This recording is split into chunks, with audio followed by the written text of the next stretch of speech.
하나님 말씀 보셨습니다. 하나님 말씀은 빌립보서 4장 11절부터 14절까지 보시겠습니다. 하나님 말씀은 빌립보서 4장 11절부터 14절까지 말씀, 신약성경 제 성경으로는 323페이지입니다. 신약성경 323페이지 빌립보서 4장 11절부터 14절까지 말씀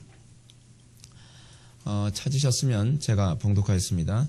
내가 궁핍함으로 말하는 것이 아니라 어떠한 형편에든지 나는 자족하기를 배웠노니 나는 비천에 처할 줄도 알고 풍부에 처할 줄도 알아. 모든 일 곧 배부름과 배고픔과 풍부와 궁핍에도 처할 줄 아는 일체의 비결을 배우노라. 내게 능력 주시는 자 안에서 내가 모든 것을 할 수 있느니라. 그러나 너희가 내 괴로움에 함께 참여하였으니 잘하였도다. 아멘. 이 시간은 기독교적 관점에서 본 마르크스주의 비판, 이제 오늘 좀 마지막 시간으로 해야 될 것 같습니다. 오늘 그 해방신학에 관한 부분을 잠깐 다루면서 전체적으로 오늘 이렇게 그 나눈 부분을 그 남은 부분을 완성하는 시간을 갖도록 하겠습니다. 제가 그 몸 컨디션이 지금 별로 좋은 상황이 아니다 보니까 이걸 계속 해가면서 무리가 좀 많이 가는 것 같아요. 그래서 제가 마르크스주의를 오늘 이 강의로 좀 정리를 하고 그리고 기회가 있을 때 특강식으로 제가 해방신학이라든지 그렇지 않으면은 민중신학을 좀 구체적으로 다시 한번 특강을 한번 하는 시간을 갖도록 하겠습니다. 해방신학이나 민중신학을 한번 또 특강으로 다룰 필요성이 좀 있어요. 근데 이 해방신학, 민중신학이 좀 심각한 문제가 있는데, 해방신학은 남미의 그 상황에 의해서 만들어진 상황신학이라고 한다면, 민중신학은 해방신학의 변형형으로 우리나라에 들어와요. 물론 그 사람들은 해방신학의 변형형이라고 인정을 하지 않아요. 그렇지만 거기에 나온 모든 신학적인 방법론을 보게 되면 민중신학은 해방신학의 아류 정도밖에 되지가 않습니다. 근데 이 민중신학이나 해방신학을 우리가 살펴보면서 오늘날 우리가 가지고 있는 신학적인 문제가 무엇인가를 우리가 다음에 좀 더 구체적으로 살펴보는 시간을 갖도록 하겠습니다. 물론 이 시간도 우리가 해방신학을 잠깐 살펴볼 겁니다. 해방신학을 살펴봐야 되는 이유가 있어요. 뭐냐면 개혁주의를 추구한다고 하는 교회, 그리고 또 그냥 복음주의 노선에 있다고 하는 교회들이 표면적으로는 복음을 얘기하고 있고 표면적으로는 개혁파 신학을 얘기하면서도 실질적으로는 해방신학적인 내용들을 교인들한테 가르치고 있기 때문에 그렇습니다. 해방신학을 가르치는 방법이 해방신학이라는 방식으로 가르치지 않고요. 본회포라고 하는 사람의 책을 읽게 만들거나 그런 책을 가지고 서로 가르치고 그런 부분 추천도서로 하는 것 자체부터 사실 해방신학을 가르치고 있는 겁니다. 왜냐하면 본회포가 해방신학의 기초를 만든 사람이기 때문에 해방이라는 용어를 사실은 본회포가 처음 사용했거든요. 근데 이제 문제는 요즘에 본회포 책이 기독교 서점에서 많이 팔리고 있고 기독교 서점에서 그 본회포의 책이 많이 팔리도록 자꾸 홍보를 좀 많이 하고 있다는 것이 이게 좀 심각한 문제가 있습니다. 그래서 이런 부분만 제가 잠깐 좀 언급하면서 해방신학을 좀 간략하게 좀 정리하는 시간을 갖도록 하겠습니다. 오늘 우리가 살펴볼 부분이 무엇이냐면 여러분들 페이지 5페이지에 보게 되면 존재간 인식을 규정한다라고 하는 부분을 살펴보게 될 겁니다. 존재간 인식을 규정한다. 이 개념은 사실은 유물사관, 다시 또 다른 표현으로 얘기한다면 역사 유물론을 기본적인 개념입니다. 우리가 지난 시간에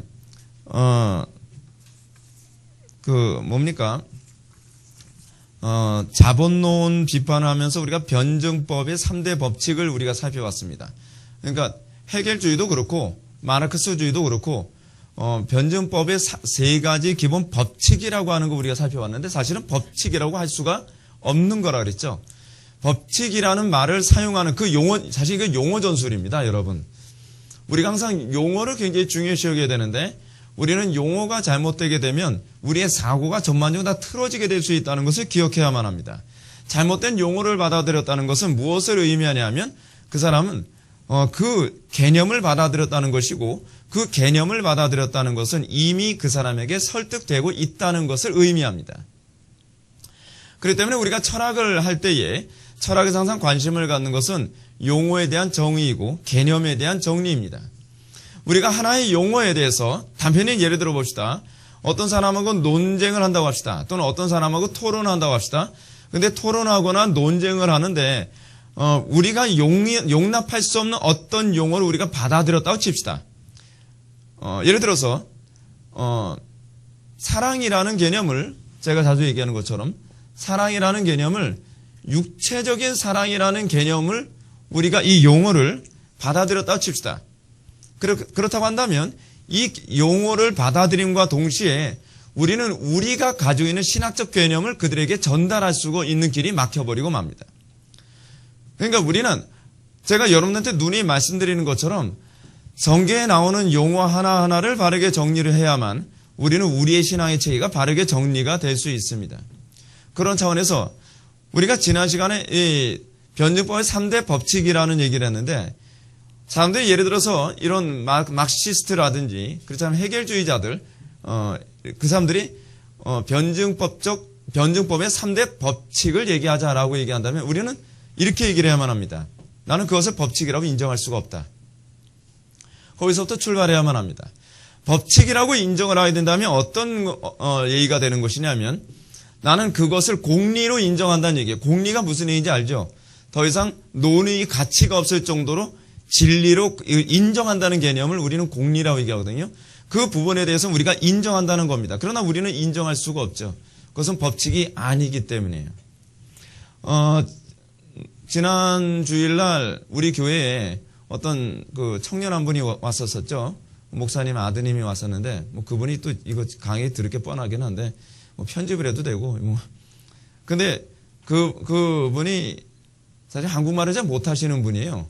한국말을 잘 못하시는 분인데 신기하게 제 강의나 제 설교를 계속적으로 꾸준히 듣는답니다. 그래서 그 아버님도 굉장히 좀 놀라워하시는 거예요. 아버님 목사님이신데 합동측 목사님이신데 제가 사용하는 용어가 굉장히 전문 용어고 신학적인 용어라서 어려울 텐데 어떻게 그걸 듣나 신기하대요. 근데 그 청년이 우리에게 와서 이제 저하고 좀 대화를 하고 싶어서 왔다고 하는데 그 청년이 시카고 대학 출신입니다. 시카고 대학에서 아주 시카고 대학이면 그 미국의 명문 대학교 중에 하나 아닙니까? 근데 그 시카고 대학에서도 아주 인문학적으로 굉장히 중요한 그 학과 출신이에요.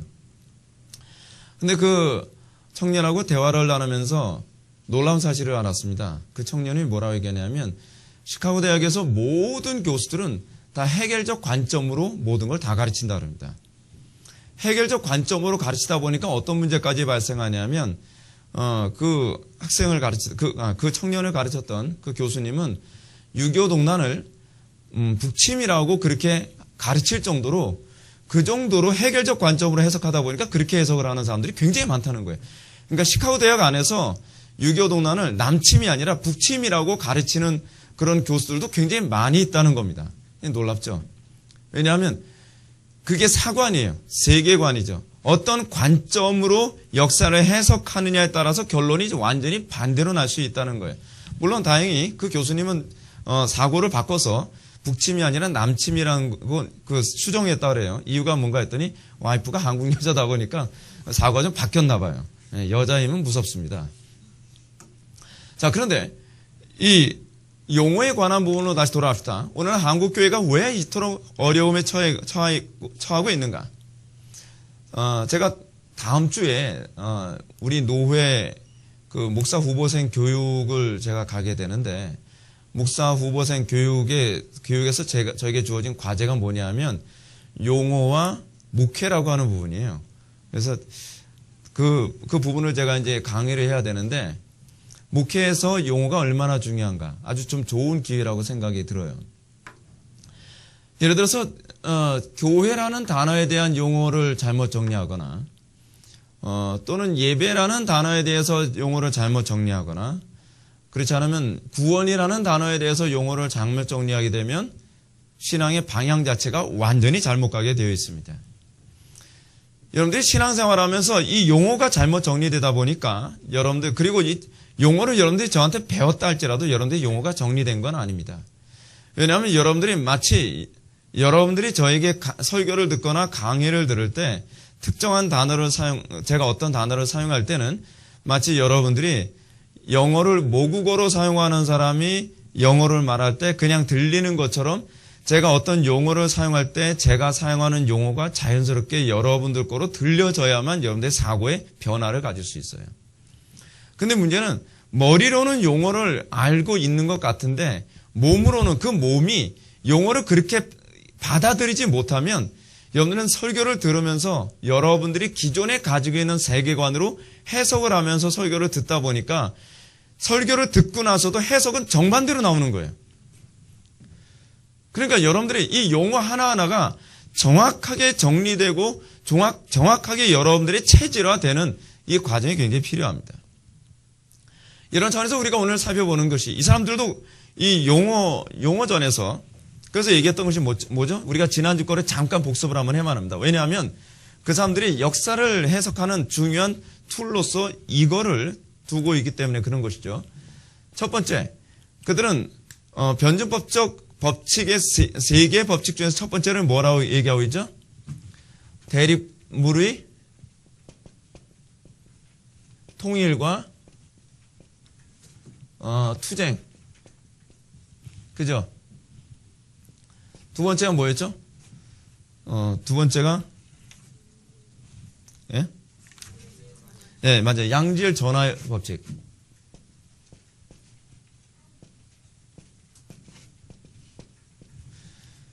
세 번째가 부정의 법칙.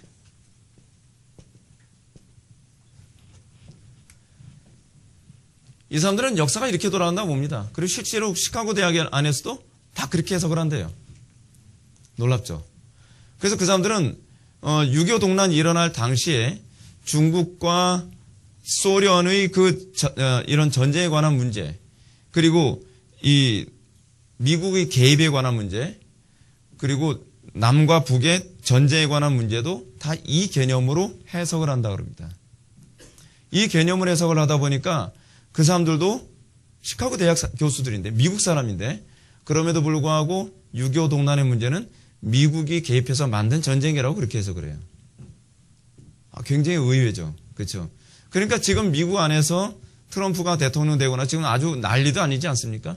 왜 그러냐면 그 사람들은 이미 대학에서부터 다 해결주의자로 큰 사람들인 거예요, 저다. 그러다 보니까 그래서 제가 여러분한테 그런 말씀을 드리는 거예요. 여러분들이 초중 고등학교에서 여러분들이 해결주의로 배워서 컸기 때문에 여러분들의 사고의 변화에 엄청난 많은 인본주의적 변화가 많이 들어와 있다는 거예요.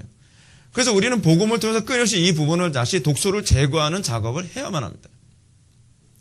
여러분들은 여러분들이 사고하는 것이 지극히 잘못됐음에도 불구하고 이것이 정상적인 사고라고 생각을 해요. 왜냐하면 여러분들뿐만 아니라 모든 사람들이 다 그렇게 사고를 하고 있기 때문에 이것이 정상이라고 생각하는 것이죠. 그것이 문제입니다.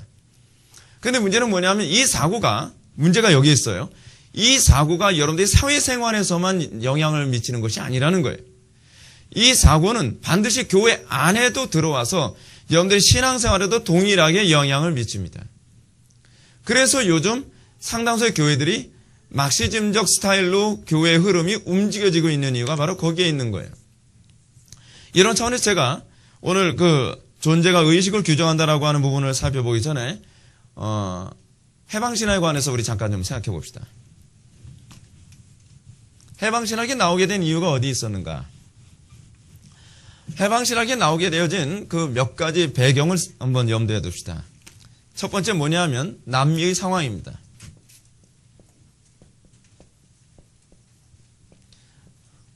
제가 중요한 부분만 제가 언급하는 거예요. 두 번째는 뭐냐면 기독교의 개인화예요. 기독교 신앙의 개인화.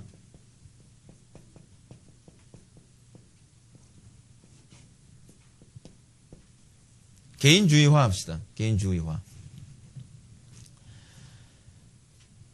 남미의 상황이 어떤 상황이었냐 하면 남미는 경제적으로 굉장히 어려운 상황에 있었습니다. 남미가 경제적으로 굉장히 어려운 상황에서 미국과 또 경제적인 어떤 여러 가지 어려운 관계가 계속 돌아가고 있었고, 그래서 미국의 일종의 미국의 경제 수탈 정책이라고도 얘기할 수 있겠죠. 그렇게 해석들 하고 있고, 어느 정도 그 말이 설득력이 있는 것 또한 사실이에요. 그런 것과 관련해서 남미 안에는 막시즘이 굉장히 많이 팽배해져 있었습니다. 막시즘이 굉장히 팽배해져 있었고 막시즘적 주장이 굉장히 설득 있게 먹혀 들어가던 가운데에 남미의 그 천주교 그 사제가 있는데 천주교 사제에 의해서 해방신학이라고 하는 것이 만들어집니다. 근데 해방신학이 만들어지게 된 이유가 뭐냐면 이 남미의 상황과 관련해서 성경을 자기 방식대로 해석하는 것이 문제라는 것이죠. 여러분 항상 우리는 신앙생활에서 항상 문제가 어디인지 아십니까? 발트주의의 문제 또한 여기 있습니다. 상황에 성경을 꿰맞추는 것이 위험하다는 사실입니다. 여러분들 신앙생활 우리가 큐티를 어떻게 하죠? 성경이 먼저입니까? 아니면 여러분들의 상황이 먼저입니까? 우리는 상황을 가지고 성경을 찾죠. 그렇죠? 내 상황을 가지고서. 이것이 우리의 본성이거든요. 그리고 내 상황에 맞게 성경을 해석을 하죠. 왜 그런가? 자기 합리화적으로 해석을 하는 거예요. 우리는 본성적으로요. 내가 틀렸다는 걸 인정을 안 해요. 그렇기 때문에 우리는 성경을 읽으면서도 성경의 말씀을 가지고 내가 틀린 것이 아니라 내가 맞았다라고 해석하기를 원하죠. 그러면서 우리는 성경 말씀 가지고 자기 합리화를 시킵니다. 그러면서 이것을 이제 우리 흔히 뭐라고 얘기하냐면 상황신학이라고 얘기합니다. 상황에 따라서 성경을 자기의 편의에 갖다 맞추는 것이죠.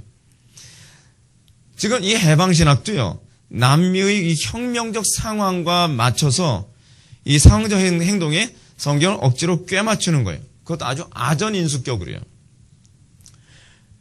그래서 해방신학의 항상 관심이 무엇이냐면 해방신학은 정치적 부패와 경제적 빈곤을 제거하고 가난한 자들과 억눌린 자들의 복지를 도모하는 것을 신학의 과제로 봐요. 그러니까 신학이 하는 일이 뭐냐면 그들과 하나님과의 관계가 아니에요. 신학 가지고 뭘 하고 있어요? 여러분 신학입니다. 신학인데 신학의 관심이 뭐예요? 민중이 억눌리고 억압받는데 해방돼야 된다는 거예요. 이 개념이 좀 더 발전해서 민중신학으로 가는데 민중신학에서는 예수님을 뭐라고 하냐면 예수님이야말로 혁명가다라고 그렇게 해석을 하는 거예요. 여러분 근데 예수님이 혁명가였습니까? 예수님이 정치적 투쟁을 했던 사람입니까? 그렇게 해석할 수 있는 구절이 없어요. 없음에도 불구하고 아전인수격으로 억지로 꽤 맞추는 거죠. 그래서 해방신학에서 주로 관심을 갖는 성경은 뭐냐면 출애굽기예요. 출애굽기를 가지고서 주로 자기의 신학적인 논리를 자꾸 주장하려 합니다. 그래서 성경에서 자기 논리에 맞을 만한 성경 구절은 수용을 하고 자기의 논리에 맞지 않는 성경 구절, 이거 공격받는 성경 구절은 무시해버리는 거죠. 특히 이제 이런 사람들은 그런 얘기 많이 하지 않겠습니까? 당연히요. 사본학 또 얘기가 들고 일어나겠죠.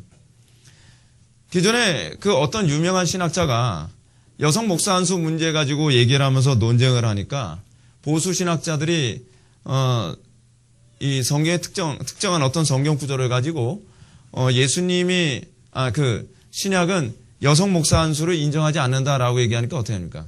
그 성경 본문은 사본학적으로 불안정한 구절이다. 그런 식으로 얘기하면 곤란하죠. 그런 식으로 해서 성경을 자기의 입맛에 맞는 것은 어떤 신적인 권위를 부여해주고 자기 입맛에 맞지 않는 성경 구절은 신적인 권위를 무시해버리는 거예요.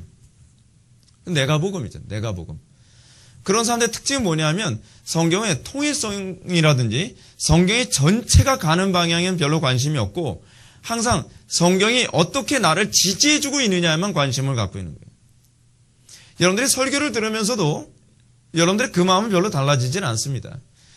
여러분들은 설교를 들으면서 나를 지지해주기 때문에 설교가 좋다고 생각하는 겁니까? 아니면 그 설교 때문에 내가 하나님과 더 가까워지기 때문에 설교가 좋다고 생각하는 것입니까? 우리는 설교가 나를 지지해주기 때문에 좋다고 생각을 하면 곤란합니다. 그리고 이 사람들하고 다를 바가 하나도 없어요. 이게 우리가 가지고 있는 본성이에요. 그래서 어떤 특정한 성경 구절은 은혜가 되는데 어떤 특정한 성경은 별로 은혜가 안 된다. 문제가 많은 것이죠. 그래서 해방신학은요, 성경 해석의 역할을 교회가 아닌 억눌린 인간의 각성된 양심에 맡깁니다. 성경 해석을 교회에 맡기지 않아요. 개인에게 맡겨요. 개인에게. 어떤 개인이요? 억눌린 개인에게.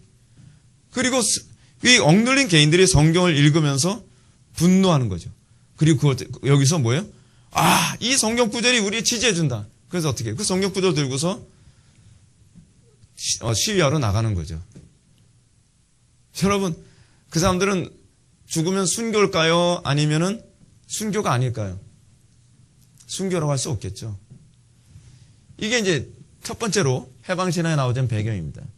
두 번째 뭐냐면 기독교 신앙의 개인주의화입니다. 이거 굉장히 심각한 문제입니다. 제가 지난 첫 번째 강좌에서 여러분한테 그런 말씀 드렸습니다. 칸트 철학이라든지 헤겔 철학에 나오게 되어진 배경이 무엇인가? 그 궁극적 배경이 어디에 있다 그랬습니까? 종교개혁 당시에 17세기로 종교개혁이 16세기에 일어나고 17세기에 이제 종교개혁의 후예들이 이 교리적 논쟁을 굉장히 심하게 하죠. 그 영국에 있는 청교도들은 말씀과 삶의 일치에 관심을 가졌는 거에 비하여 대륙에 있는 그 특히 독일을 중심으로 한 대륙의 종교개혁자들은 계속 교리 논쟁만 했습니다. 옳다, 그르다, 맞다, 틀리다. 개인적 경건이나 삶, 그들의 삶 속에서 열매, 그런 거에는 별로 관심 갖지 않고 계속 교리 논쟁에 심각한 그 대립만 하니까 정작 자기 삶의 문제에 있어서 고민하고 있었던 일반 교인들은 어떻게 해요? 진절머리가 나는 거죠. 맨날 이런 얘기 하는 거예요. 저쪽 교회는 개혁주의도 아니야. 저쪽 교회는 뭐 성경 잘못 해석하고 있어. 정통신학에서 크게 벗어나지 않았음에도 불구하고 한두 개의 문제 가지고서 그거 가지고 논쟁하고 죽이고 살리고 뭐 계속 그러는 거예요.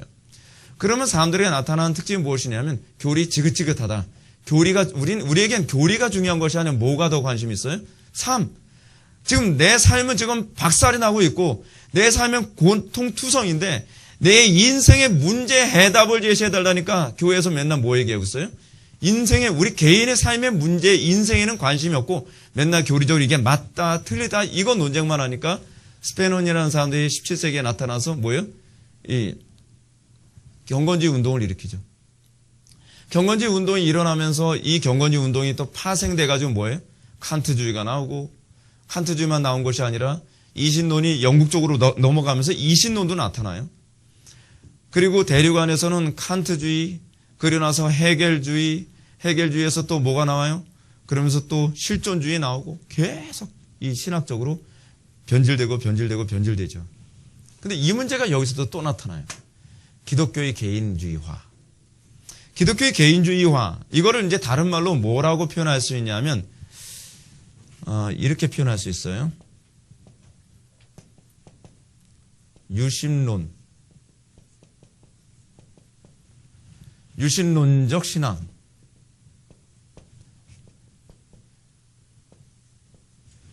제가 왜 한문을 썼는지 알죠? 유심론. 제가 첫 번째 강의 때 유심론, 유신론, 유물론 그 얘기했죠. 오직 유자 써서 유심론적 신학. 교회 안에 소위 난민은 지금 경제적으로 어려움에 처했고 그리고 이런 상황 하에서 뭐 혁명을 해야 되냐 말아야 되냐 이런 심각한 상황에 처하고 있었는데 그 당시에 교회들은 뭐 했냐면 이 유심론적 신앙하게 되면은 대표적인 그 신학이 뭐냐면 칼바르트. 이게 개인의 경건만 관심을 갖는 거예요. 칼바르트 또는 몰트만. 몰트만 하게 되면은 캐리그마 신학? 뭐 그렇게 얘기하죠. 칼 바르트나 몰트만 같은 경우에는 그냥 뭐 세상이 어떻게 돌아가든 그냥 뭐예요? 자기 세계 안에 그냥 갇혀서 살아가는 거예요. 자기 세계 안에서. 여러분, 관념론자들의 특징이 그거 아닙니까? 관념론과 관련한 대표적인 종교가 뭐죠? 불교죠. 불교. 불교는 어떻게 해요? 세상에 어떻게 돌아가든 산에서 뭐만 해요? 수양만 하죠. 도만 닦는 거예요.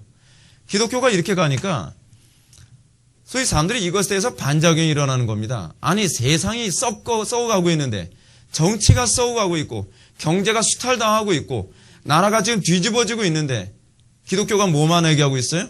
개인적 수양만 얘기하고 있는 거예요. 신과 나와의 관계. 근데 사실 칼 바르트나 몰트만도 이게 정상적인 신학적인 관점이 아니죠. 항상 문제가 여기 있습니다. 제가 여러분한테 누누이 말씀드리지만 신앙과 신학은 아주 건강해야 돼요.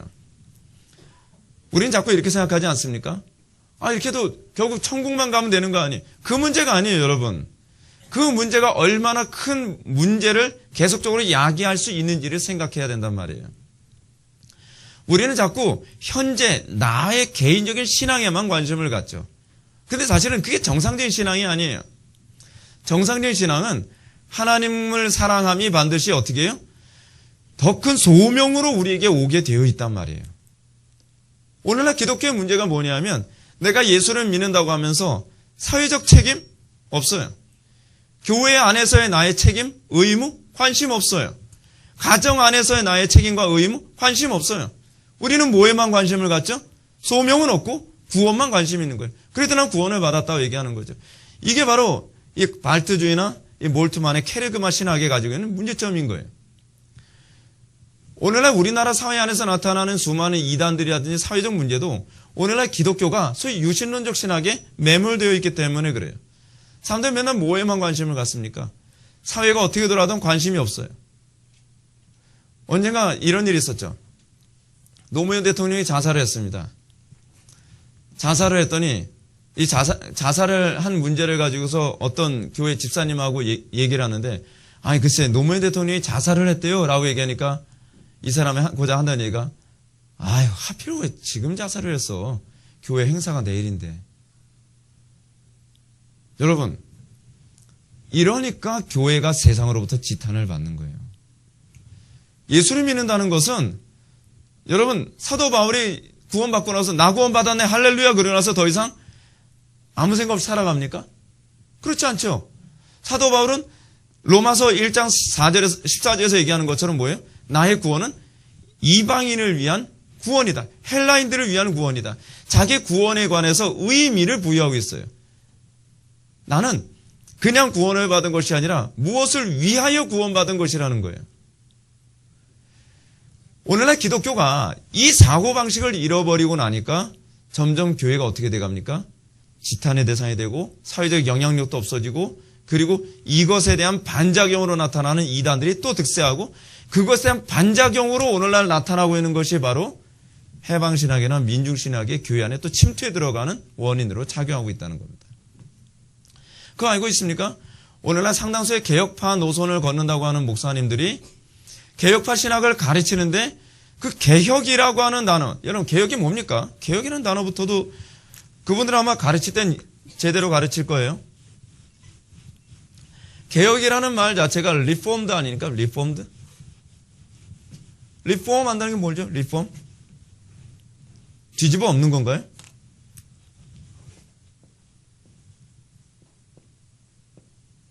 개혁된이라고 그러죠. 그래서요.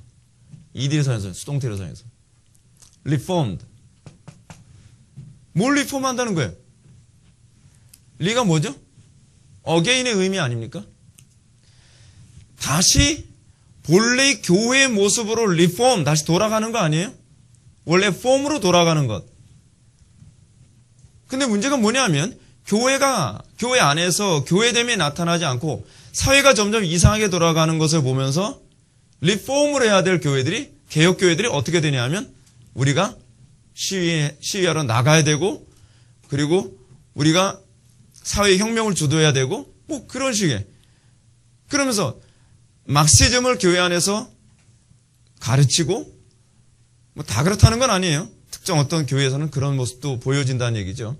그리고 막시즘적인 그런 구호나 막시즘적인 그런 정치관을 가지고서 교회 안에서 사람들을 가르치고 있다는 것은 심각한 문제가 아닐 수가 없죠. 또 왜 그런 현상이 나타나는가? 그 이유가 무엇인가? 교회가 자꾸 개인주의화 돼가고 있는 소위 유심론적 기독교로 가고 있기 때문에 그거에 대한 반작을 우리가 액션을 취해야 되는 액션 취해야죠. 근데 여러분 종교개혁자들이 얘기하는 소위 개혁은 어떻게, 정치 참여는 어떻게 일어나는 거라 그랬죠, 제가요? 그러냐, 교회적인 정치 참여가 아니에요. 각 개개인이 하나님의 말씀에 충실한 가운데 자기가 있는 그곳의 소명에 충실한 거예요.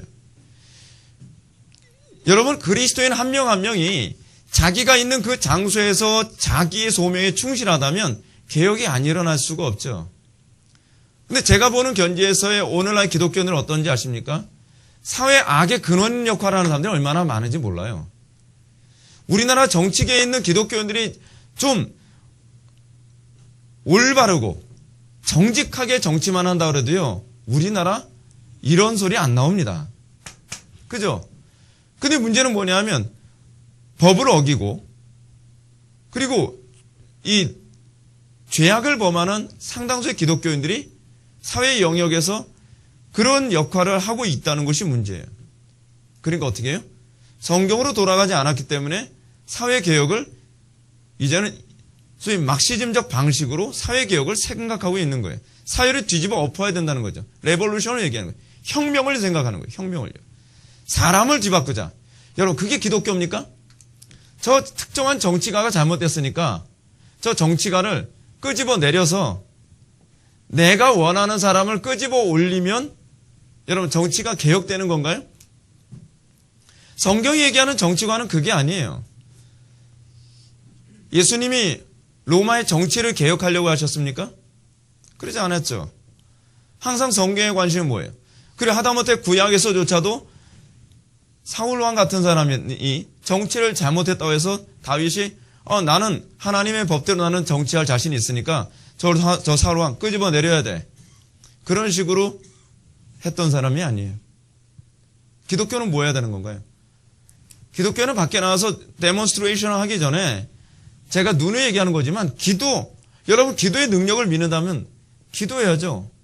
기도보다 앞서지 말자. 그죠?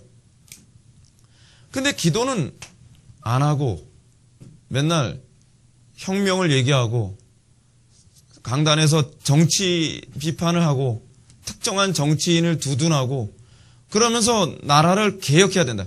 여러분, 그 자체가 사람에게 소망을 두는 것 아닙니까?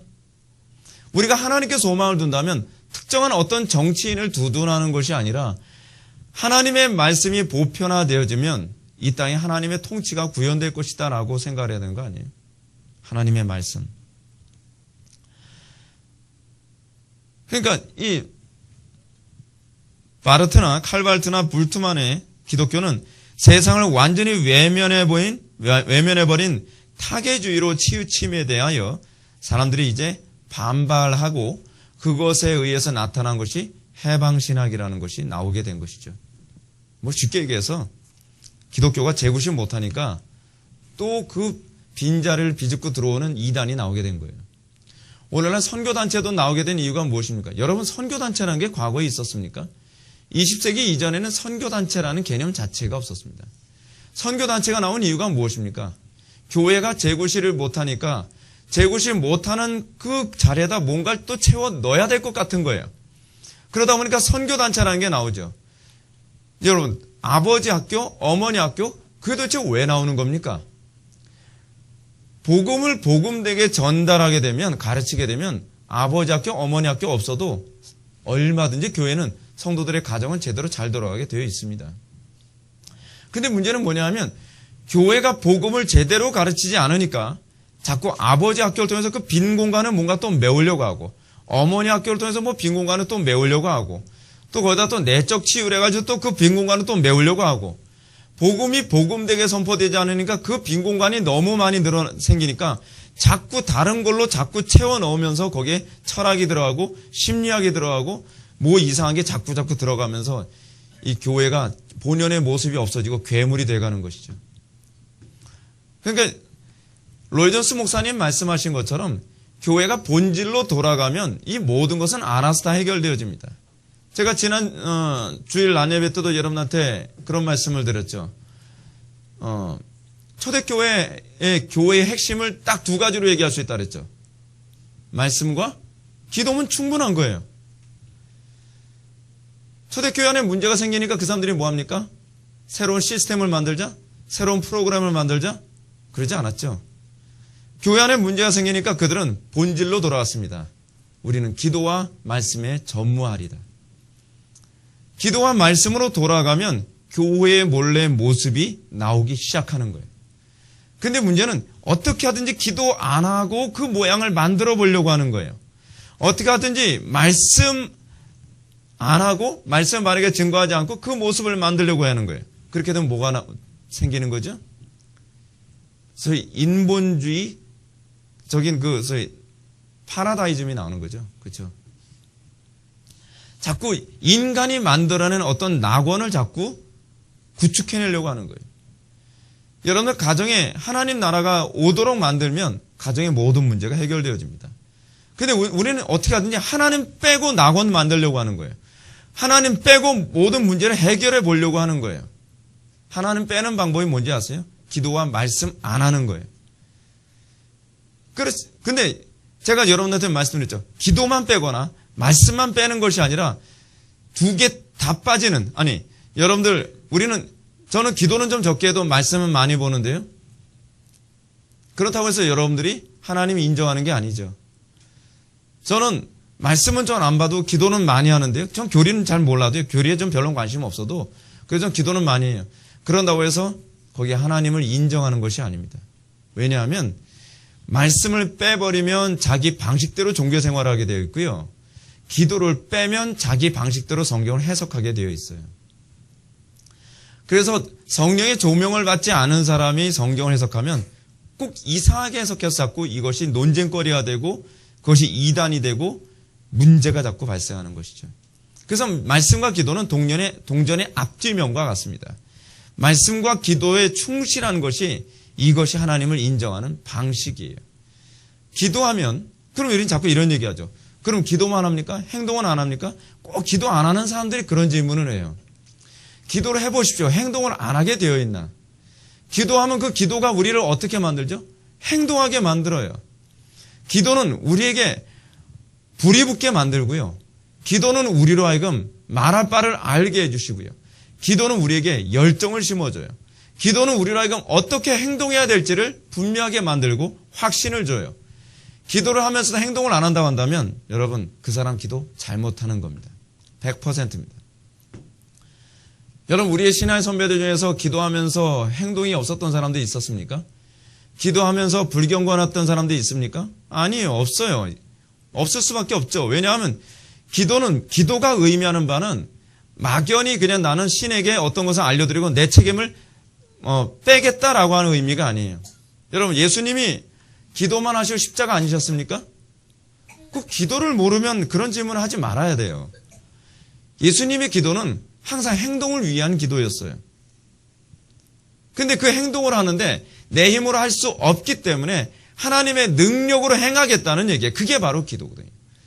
그리고 내가 어떻게 행동하는 것이 분명한지 모르기 때문에 하나님께 기도함으로써 이 행동이 하나님께서 원하시는 것인지 아니신지를 분명하게 알기 위해서 기도하는 거예요. 그렇기 때문에 기도는 반드시 행동을 유발해요. 기도하면서도 행동하지 않는다. 기도하는 사람이라고 하는데 헌신을 안 해요. 그거는 불가능해요. 기도를 잘못하고 있는 거예요. 기도를 한다고 하는데 그의 삶에 거룩이 안 나온다. 그것도 불가능하죠. 왜요? 기도는 우리를 거룩하게 행동하도록 거룩하게 살도록 만드는 원동력이기 때문에 그래요. 기도하지 않으면서 자꾸 기도만 합니까? 라는 얘기를 한다는 것은 그가 나는 기도가 뭔지 모르는 사람입니다. 라고 하는 걸 스스로 인정하는 거예요. 또한 저는 기도했기 때문에 어떤 행동에 대한 책임이 없습니다. 라고 얘기하는 사람은 그 사람은 기도가 무엇인지를 한 번도 제대로 경험해 본 적이 없는 사람이에요. 기도를 하게 되면 반드시 그는 그 속에서 희생과 헌신하지 않으면 견딜 수 없는 마음이 나오는 것이죠. 그러니까 기독교가 자꾸 성경적으로 돌아가지 않으니까 이런 해방신학과 같은 이런 막시즘이 교회 안에도 이런 식으로 들어오게 되는 겁니다.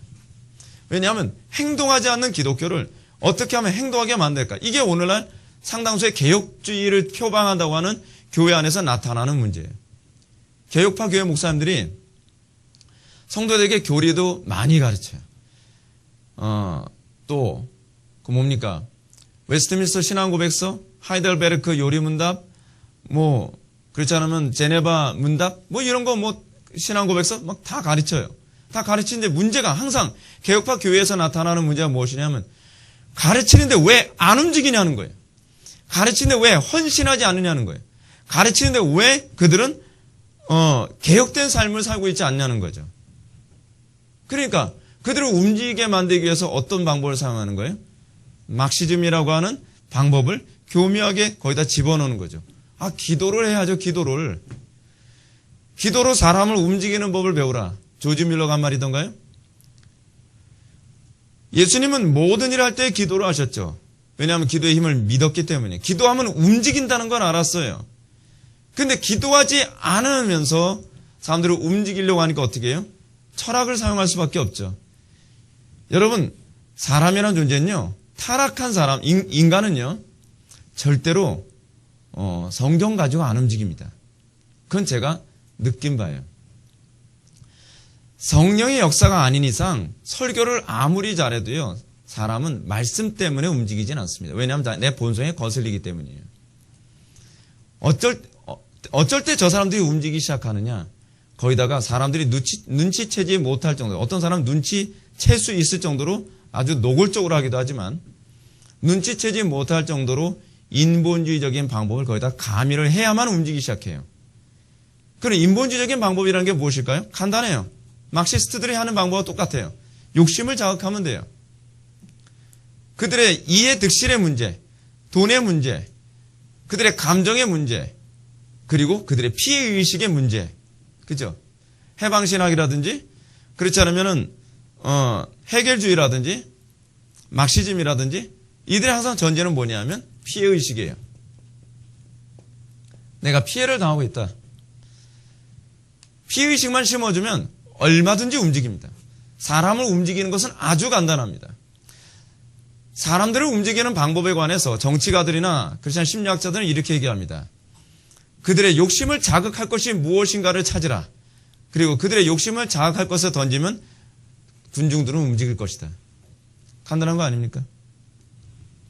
그러니까 설교를 하면서 사람들이 안 움직이니까 어떤 현상이 나타납니까? 교리로 아무리 설교를 성경적으로 가르쳐도 나는 정말 열심히 성경적으로 주석을 봐가면서 설교를 준비했는데 안 움직이니까 어떻게 해요? 그러면 거기다가 이런 식의 철학을 가미해서 설교하기 시작하는 거죠. 움직이는 거예요. 그럼 움직이기 시작해요. 그걸 우리는 뭐라 하냐면 그런 설교를 선동설교라고 얘기하는 겁니다. 문제는 많은 사람들이 그걸 원하고 있고 그것에 한번 맛을 들이기 시작하면 설교자들은 교리라는 것을 사용함으로써 대외적인 정당성을 얻고요.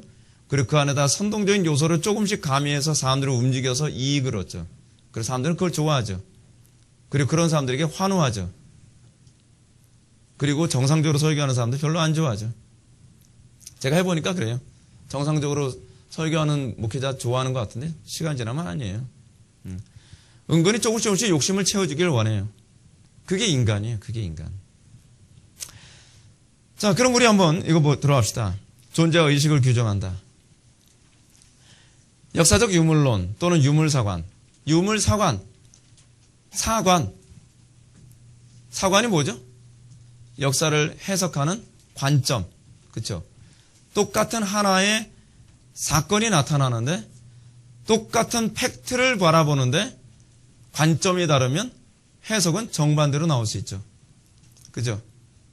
하다못해 성경이라고 하는 똑같은 팩트가 있는데 유물사관을 가지면 예수님이 혁명주의자로 돌변하죠. 그죠? 우리는 아무리 눈을 씻고 봐도 그렇게 안 보이는데 그들의 관점을 소유하면 혁명주의자로 보여주기 시작하는 거예요. 그게 바로 세계관 또는 사관, 역사관이죠. 역사를 해석하는 방식. 근데 문제는 뭐냐면 역사를 이 사람들은 우리는 과학적으로 해석하고 있다라고 설득하고 있다는 겁니다. 과학적으로 해석하고 있다는 걸 뭐로 설득을 해요? 우리는 세 가지 법칙을 가지고서 역사를 해석한다. 니네들처럼 주관적이지 않다. 니네들처럼 사변적이지 않다. 우리는 법칙 가지고 해석하는 객관성을 가지고 있다. 그들은 그렇게 해서 이걸 객관성이라는 식으로 사람들을 오도합니다. 그 세 가지 법칙 사용한다 그랬죠. 그렇죠? 아까 제가 말씀드렸던 그 세 가지 법칙. 그러면서 중국에서 공산당을 양육하는 교재에 보게 되면 거기에 이런 얘기가 나옵니다. 청조의 봉건 군주제 멸망은 여러분들 교재 없어요. 중국 사회 발전이 필연적 법칙에 의하여 결정된 것이다. 그러니까 청조 시대의 봉건주의 사회가 멸망하고 사회주의로 건너가게 된 것은 이것은 필연적인 법칙에 의해서 결정된 거라는 거예요. 이 사람들은요. 자꾸 법칙이라는 말을 많이 사용하고요. 과학적이다라는 말을 많이 사용해요. 왜냐하면 자기네들의 논리가 굉장히 객관적이라는 식으로 용어를 사용하는 거예요. 제가 뭐라 했죠? 용어전이하죠. 용어. 이 용어를 사용하게 되면 어때요? 사람들은요. 안심하고 무비판적으로 받아들이거든요. 법칙 또는 필연성 그리고 과학. 이건 다 이게 뭐예요? 객관적이다라고 하는 그런 표현이거든요. 그 객관적이다라고 하는 단어는 여러분 객관적이다라는 단어가 무슨 의미인지 아십니까? 이 단어와 동의어는 뭐냐면 신적이다라는 거예요. 여러분 누구만 객관적일 수 있습니까? 하나님만 객관적이죠. 그래서 우리는 나는 객관적이야 라고 얘기하는 것은 나는 신적이야 라고 하는 의미하고 동일한 개념이에요. 그렇기 때문에 그들은 자꾸 객관성을 확보하고 다른 사람들에게 객관적으로 보이려고 자꾸 용어 전술을 사용하고 있는 것입니다. 아주 지능적이죠. 계속 읽겠습니다. 이것은 누가 원하고 원치 않고와 관계가 없다. 이것은 마치 누가 바라건 바라지 않건 간에 때가 되면 월식이 틀림없이 나타나는 것과 같다.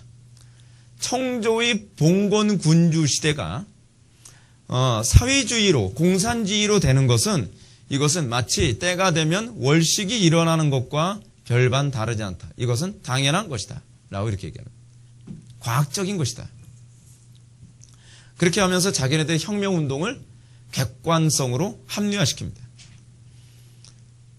자, 오늘 본문은 우리가 한번 볼까요? 먼저 교재를 먼저 보면서 오늘 본문 봅시다. 존재가 인식을 규정한다는 말은 비슷한 환경 속에서 사는 사람들은 비슷한 의식을 갖게 된다는 것이다.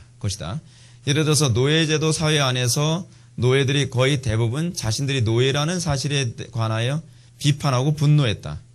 이 노예들은 공통된 의식을 소유했다는 것이다. 이거를 저는 이 부분 읽을 때 이거 도대체 어떻게 웃어야 되는지 모르겠더라고요. 또 다른 예를 들어서요. 많은 사람들이 목말라 하는데 목말라 할 때는 모든 사람들이 우물을 파야 되겠다라는 공통된 의식을 갖게 된대요. 그래서 뭐예요? 존재가 의식을 규정한다. 이거 뭐라고 말할 수 없을 정도로 어이없는 웃음만 자꾸. 이걸 여러분 존재가 의식을 규정한다는 말이 여기에 적용이 될 수 있는 얘기인가요? 이것이 과학적이다라고 얘기할 수 있는 건가요? 근데 이런 여러분 어떤 논리에 계속적으로 설득되다가 이런 논리를 사용하면 굉장히 과학적이네요 라고 반응이 나와요. 사람이란 존재는 의외로 굉장히 단순해요. 왜냐하면 그 논리가 내 욕심을 채워준다고 하는 어떤 느낌을 받기 시작하면 더 이상 그 가르침에 관해서 비판을 멈춰버려요. 그게 사람이란 말이죠. 그러면서 이 사람들은 이렇게 얘기합니다. 이것은 자본주의 안에서도 마찬가지다. 자본주의 사회도 자본가와 노동자의 관계가 형성되는데 그래서 자본가는 자본가로 노동자들의 노동력을 사고 지배를 한다라고 얘기합니다. 그래서 은연중에 이 막시스트들은 이런 부분을 강의하면서 뭐예요? 여러분 근데 이게 사실은 서로 통용될 수 없는 개념이에요. 이 사람들은 논리적 비약을 사용하는데 도 같은 사람들입니다. 첫 번째 주인과 노예를 언급하죠. 주인과 노예의 관계에서는 틀림없이 지배와 피지배의 관계고 억압과 굴종의 관계 아닙니까? 그런데 그 다음에 논리적으로 또 사람들이 설득될 만한 봉건 군주를 얘기하고 그 다음에 여기에 뭐예요? 농노를 얘기합니다. 봉건 군주 시대 때도 사실은 농노와의 관계 안에서는 상당히 억압적인 관계였죠. 그렇죠? 근데 여기서 어떻게 비약을 하나 보시죠. 프랑스 대혁명 이후에 자본주의 시대가 이제 등장하게 되면서 자본가와 노동자의 관계로 갑니다. 여러분, 이쪽이 이퀄이 형성될 수 있는 관계인가요? 그렇지 않죠. 근데 이퀄이 형립, 여기에 이미 설득되고 나면 이것도, 그렇구나. 그러면 어떻게 생각하죠? 우리는 노예구나라고 하는 결론에 도달하죠. 우리는 이제껏 노예로 사냈어. 우리는 이제껏 억압되고 살았던 거야. 내가 노예라고 생각했을 때서부터 이 사람은 어떤 생각을 갖기 시작하죠? 피해의식을 갖게 돼요. 이 피해의식은 어디서 나오는 피해의식인지 아십니까? 내가 이제껏 교묘하게 속았다라는 피해의식도 여기에 내포되어 있어요. 여러분, 과거엔 노예가 인권이 있었습니까? 지금 노동자 인권이 있어요, 없어요? 있죠. 과거엔 노예가 여러분 일한 만큼 대가를 받았습니까? 지금 노동자 일한 만큼 대가 받아요, 안 받아요? 대가 받아요. 근데 이 사람들은 이렇게 얘기합니다. 대가 받죠. 근데 특정한 사람들은 이제 얘기하는 거예요. 특정한 사람. 전태일 같은 사람. 전태일 가지고서 사람들을 막 분노하게 만들죠. 근데 여러분, 전태일이 실제로 가난한 노동자는 아니었습니다. 전태일이 그 당시에 월급을 얼마 받았었다 그랬죠? 아는 분 있나요? 그 당시에 액수로 따졌을 때, 이제, 제가 이제 기억하기로는 한 5,000원, 7,000원, 그 정도의 그 월급을 받았다고 칩시다. 근데 지금 환율로 계산하게 되면 그 당시에 전태일이 받았던 돈은 월 한 300만 원 이상?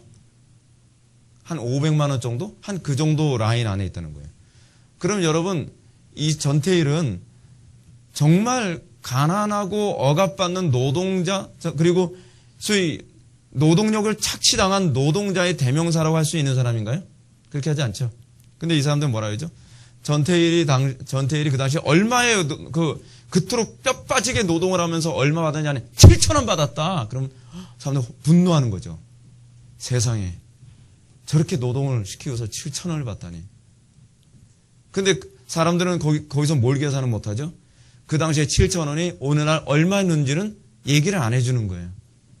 왜냐하면 이걸 얘기해주면 노예와 노동자의 관계라는 것이 성립이 안 되거든요. 이 당시, 지금 여러분 현재 노동자들이 얼마나 노예나 농노하고는 비교가 안 될 만큼의 권리가 있고 자유가 있습니까? 과거에 노예가 어디 해외여행 다녔습니까? 과거에 노예가 휴가라는 게 있었어요? 과거에 노예가 자기가 하고 싶은 거 다 했습니까? 못했죠. 어떻게 비교의 대상으로 노동자를 얘기합니까? 근데 이렇게 해서 피해의식을 심어주면서 자기의 논리 체계를 막 밀어붙이기 시작합니다. 여러분들 한번 교재 한번 보시봐요. 6페이지 첫 번째 줄. 노동자들은 자신의 생존을 위해서 어쩔 수 없이 자본가들에게 노동력을 판매하려고 노력해야 한다는 의식이 자동적으로 형성된다. 이게 바로 자본주의 안에서 일어나고 있다는 거예요. 이 의식은 뭘 얘기하는 걸까요? 피해의식이겠죠. 그렇죠? 이는 노동력을 판매하지 못하면 생활을 유지할 수 없다는 자본주의적 존재 양식 때문에 생긴 의식이다. 이렇게 해서 존재가 의식을 규정하게 된다. 내가 노동하지 않으면, 내가 내 노동력을 팔지 않으면 나는 어떻게 해요? 나는 먹고 살 수 없구나. 근데 이거 당연한 거 아니에요? 성경에 뭐라고 했죠? 일하기 싫으면 먹지도 말라. 아니, 이 의식은 당연한 의식 아닙니까? 내가 노동을 안 하면 나는 살 수 없구나. 이 의식을 안 가지면 안 되죠. 노동을 안 해도 살 수 있다. 그러면 나는 게으르게 살아도 된다는 겁니까? 그러니까 점점 여러분 사회주의 나라 안에서, 이건 공산주의가 아니에요. 사회주의 국가 안에서 이런 의식이 어떤 존재가 의식을 규정하는 현상이 나타나요. 사회주의 국가 안에서요. 어떤 현상이 나타나냐면 많이 일하건 적게 일하건 사회보장이 너무 잘 되니까 영국 안에서 젊은이들이 이렇게 얘기합니다. 내가 왜 미친듯이 공부해가지고 대학까지 가야 되지? 여러분, 영국 같은 경우에는 우리나라 대학은 너무 안 그래서 문제인데 영국 맨체스터라든지 거기 뭐예요? 옥스퍼드라든지 캠브리지 같은 데 대학생들은요, 거의 잠을 못 잘 정도로 공부를 빡시게 하거든요. 그러니까 공부한다는 것 자체가 아주 중노동인 거예요. 놀 시간이 별로 없대요, 걔네들은요. 근데 걔네들 그렇게 생각하는 거죠.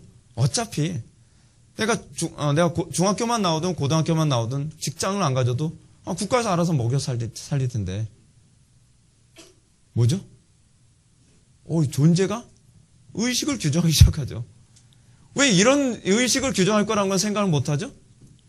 그래서 점점 영국이나 독일 쪽 같은 애들은요, 학력 수준이 점점 떨어진대요. 대학에 진학을 안 하려고 한다는 거예요. 굳이 내가 대학 진학하지 않아도 내가 먹고 사는데 지장이 없는데. 반면에 정말 뼈 빠지게 그렇게 뭐 맨체스터라든지 옥스퍼드라든지 캠브리지 같은 데 명문 대학을 졸업해가지고 뼈 빠지게 공부해가지고 월급을 받으면 여러분 사회보장제도가 잘 돼 있는 나라일수록 뭐가 많죠? 세금이 장난 아니에요. 엄청난 세금을 거기다 두드려 박으면서 일하지도 않는 애들을 먹여 살려야 되는 거예요. 노동 의욕이 상당히 저하된다는 거죠. 옛날에 이건 유럽 쪽에는 어느 나라인지 잘 기억이 안 나는데, 유럽 쪽에는 어떤 운동선수가, 금메달을 땄어요. 금메달을 땄는데, 금메달을 따고 나서 세금을 엄청나게, 거기는 복지가 굉장히 잘 된 나라다 보니까, 세금을 엄청나게 두드려 때리니까, 이 사람이 화가 나가지고서, 나 국적 바꾸겠다 해가지고서 국적을 옮긴 케이스가 있어가지고 신문에 나왔던 적이 있거든요. 왜 자꾸 이런 일이 생기는 거죠? 노동이 의식을 그러니까 존재가 의식을 규정한다라고 하는 개념은 정반대도 똑같이 나타날 수 있어요. 여러분, 어느 쪽의 의식이 더 좋은 의식입니까? 노동을 안 하면, 또는 내 노동력을 사용하지 않으면 나는 굶어 죽을 수밖에 없다라는 의식이 더 좋은 건가요? 아니면 난 노동하지 않아도 먹고 살 수 있으니 난 노동 안 하면서 되도록이면 노동 안 하면서 살겠다. 기껏 노동을 한다고 하더라도 뭐 때문에 노동을 하냐면 놀러 가기 위해서. 어디로 여행을 가야 되는데 여행 비용이 필요한 거예요. 근데 문제는 뭐냐면 그런 사람들이 노동을 하겠냐 말이에요. 힘들게 노력해서 돈을 버는 것도 몸에 익지 않았을 뿐만 아니라 자기가 노동을 해서 돈을 얻을 수 있을 만한 실력을 갖추질 않았어요. 그러면 이런 아이들은 그러면 어떻게 여행 비용이라든지 유흥 비용을 마련하려고 들까요? 뻔하죠. 범죄를 저지르는 것밖에 없죠. 그래서 범죄도 또 양산을 하게 만드는 거예요. 뭐 이 사람들 논리에 듣다면 존재가 의식을 규정한 거죠. 예. 근데 이 사람들은 왜 그것을 생각하지 못할까요? 이유가 어디 있을까요? 첫 번째는 뭐냐면 당에서 통제하면 가능하다라고 생각하는 거예요. 모든 걸, 왜냐하면 유물론적이기 때문에 인간을 기계로 보거든요. 그래서 여러분 우리나라 안에서의 이 공교육도 사실은 기계의 부속품으로 만들기 위한 공교육이잖아요. 이건 사실 미국도 그래요. 전 세계가. 19세기에 프로시아와 프랑스와의 전쟁에서 나타난 결과가 뭐냐면 국민들을 사회의 부속품으로 만들어야 되겠다라고 생각하는 것이 공교육이었으니까요. 그런 취지로 만든 것이. 또 하나는 뭐죠? 이 사람들로 하여금 이 사람들은 어떻기 때문에 이런 존재가 이런 의식을 규정하는 행동이 나올 거라는 걸 생각 못 했을까요? 인간은 다 선하게 태어났다라고 믿는 성선설 때문에 그래요. 그건 헤겔도 그렇고 마르크스도 그렇고 포이어바도 그렇고 똑같은 생각이에요. 인간은 선하기 때문에 시스템을 잘 만들면 사람들은 선하게 살 수 있다라는 사고방식.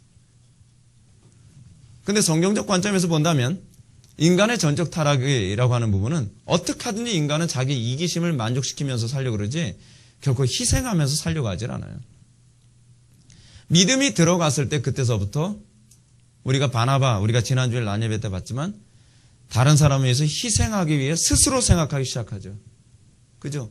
누가 바나바 보고 뭐 땅 팔아서 돈 내라 얘기했습니까? 안 하죠. 인간의 존재는 언제 생각하게 되는지 아십니까? 딱 두 가지예요.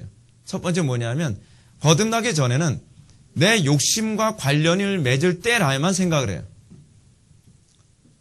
그리고 또 생각하게 될 때가 있어요. 거듭났을 때.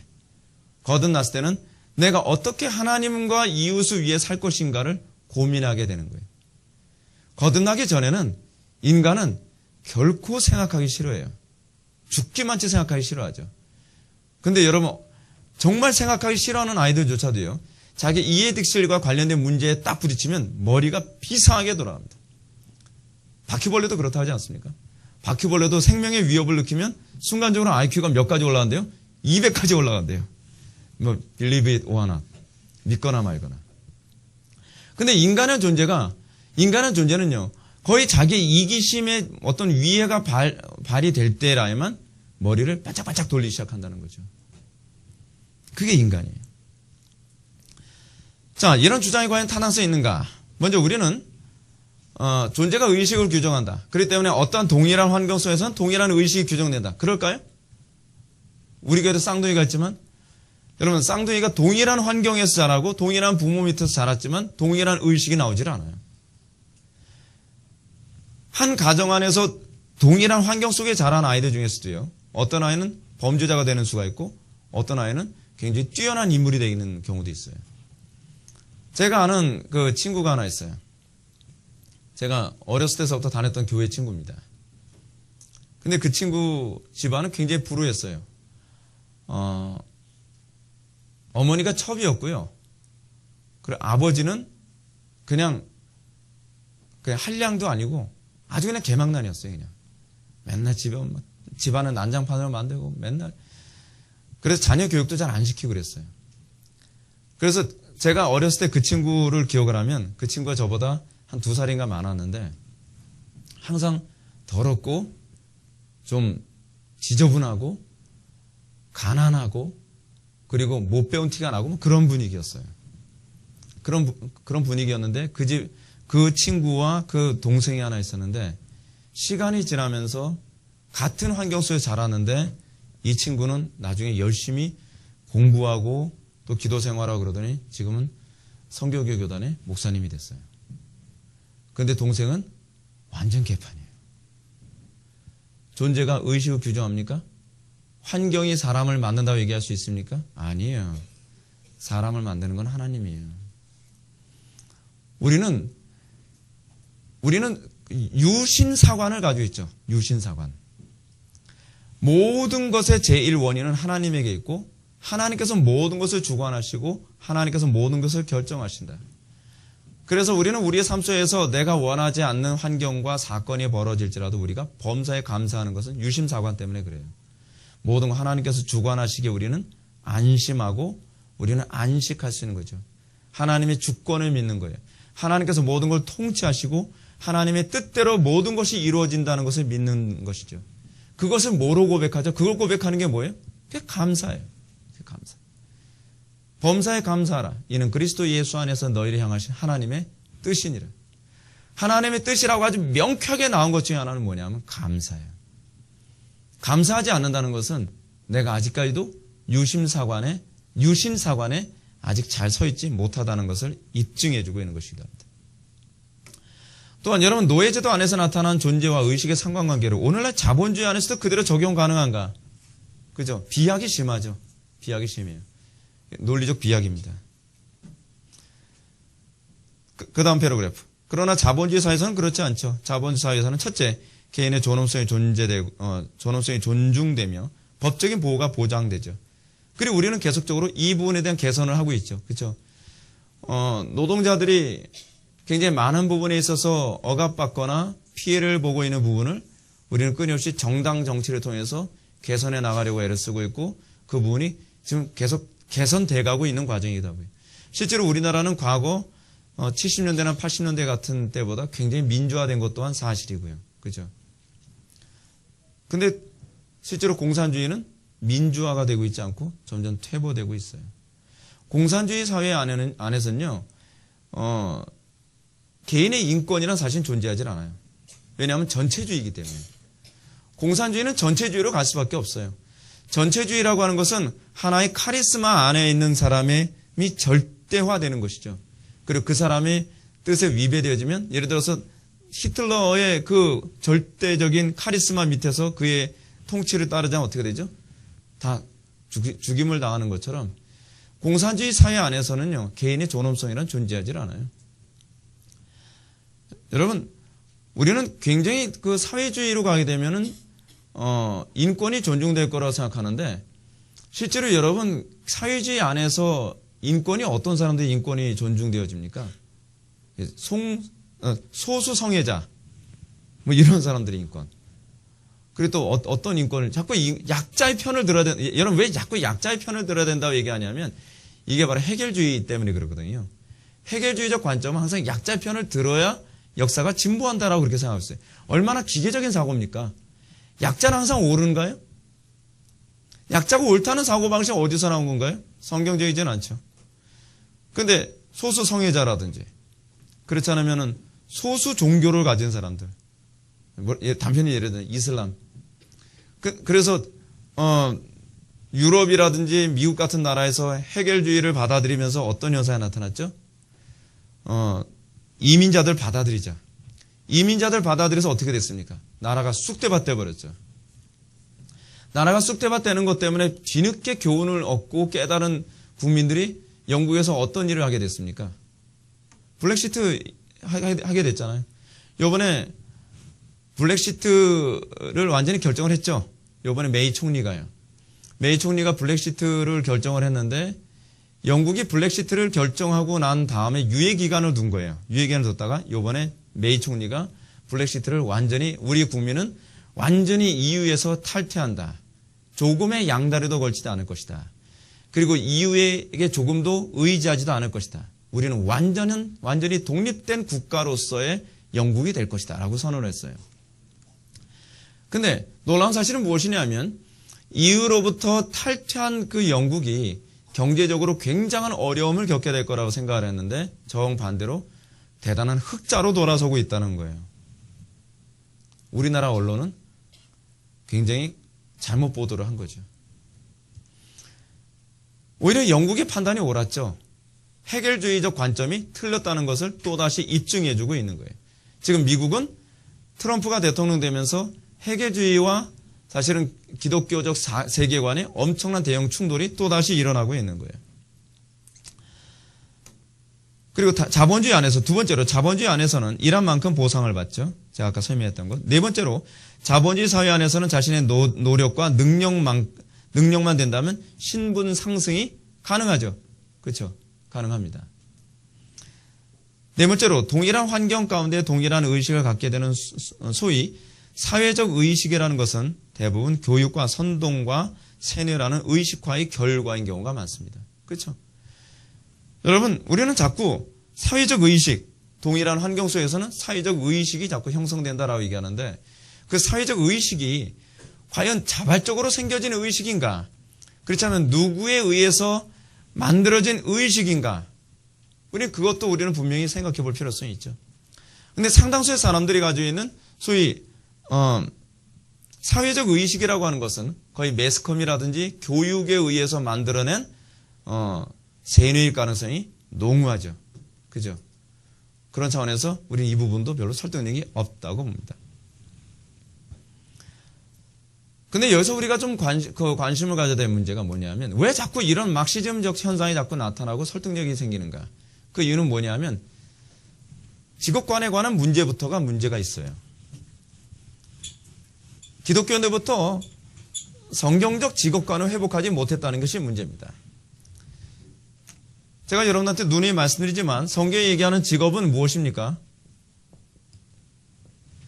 성경이 얘기하는 직업은 소위 생존 수단으로서의 직업이 아니에요.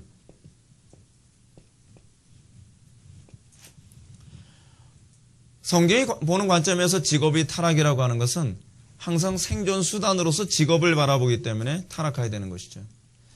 생존 수단을 위해서 여러분 직업을 선택을 하고 그러기 위해서 우리는 공부를 하고 그것 때문에 우리는 기술을 배우죠.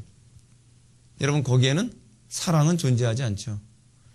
우리는 모든 어떤 직업이 여러분들 어렸을 때서부터 여러분들은 어떻게 양육됩니까? 우리는 이렇게 배웁니다. 야, 너 전교 5등 안에도 못 들어가지고 네가 지금 나중에 사회생활 하면서 사람 구실이나 할 것 같니? 어렸을 때부터 우리는 기독교인 가정 안에서조차도 이렇게 양육을 받아요. 왜 공부하는 거죠? 직업은 뭐죠? 그러니까 우리나라 안에서 어떤 현상이 나타나죠? 여러분 죽기 살기로 고등학교에서 공부해서 좋은 대학에 갑니다. 왜 좋은 대학에 가려고 그러죠? 좋은 대학의 목표는 아니죠. 좋은 대학에 왜 가려고 하죠?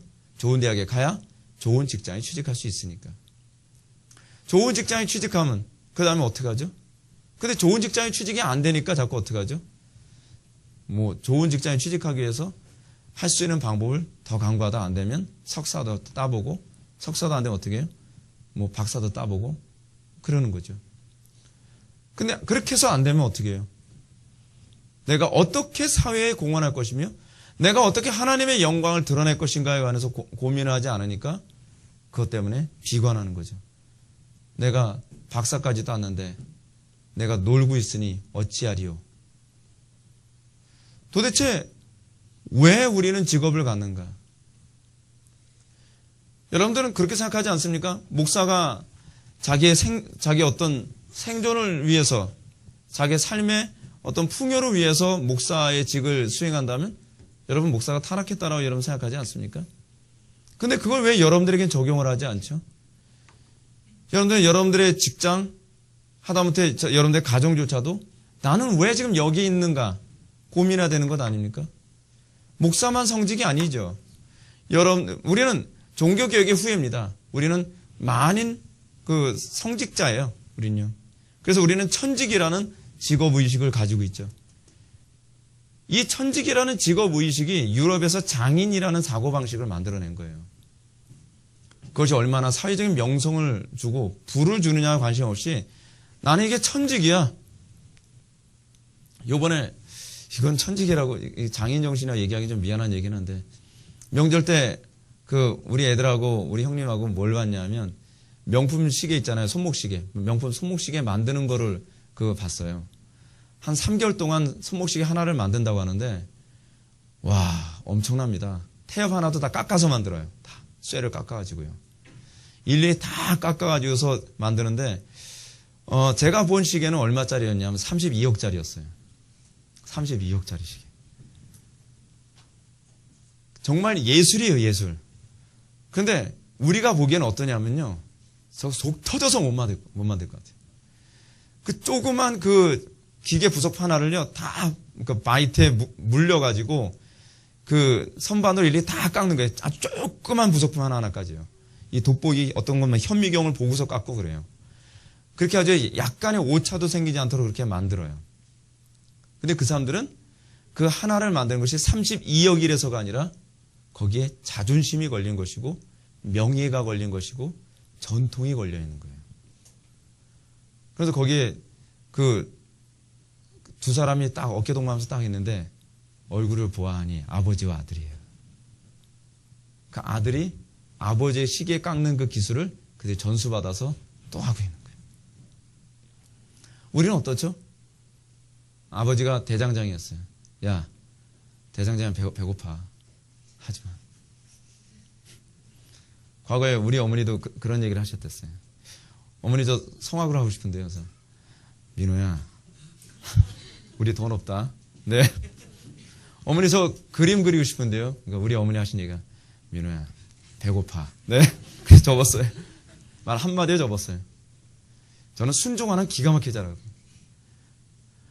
근데 그게 올바른 교육은 성경적인 교육은 아니었던 거예요. 이것이 성경적인, 이것이 하나님께 영광이 되느냐 가지고서 고민을 하게 만드는 것이죠. 근데 우리는 끊임없이 자녀들을 어떻게 양육하죠? 야, 이렇게 해서 너 돈 얼마나 벌려고 그래? 우리는 돈만 많이 준다면 청소부까지 하겠다는 거예요. 그러니까 모든 게 항상 돈과 관련있죠. 근데 여러분 그게 기독교가 썩으면 자본주의가 그렇게 망가져요. 그리고요, 참 재밌는 게 뭐냐면 기독교가 썩으면 자본주의가 이렇게 망가지고요, 타락하고요. 자본주의가 썩으면 꼭 나타나는 병균이 있어요. 이게 바로 마르크스주의예요. 자본주의가 여러분 어떻게 사회에서 이 어떤 재화, 돈이 어떻게 유통되도록 하나님께서 허락하신지 아십니까? 자본주의가 꼭 성경적이라는 건 아니에요. 근데 중요한 건 뭐냐면 기독교인들 안에서는 기독교가 들어간 나라는 다 자본주의가 됐다는 것이 중요한 문제예요. 왜 그런가? 이유가 어디 있나?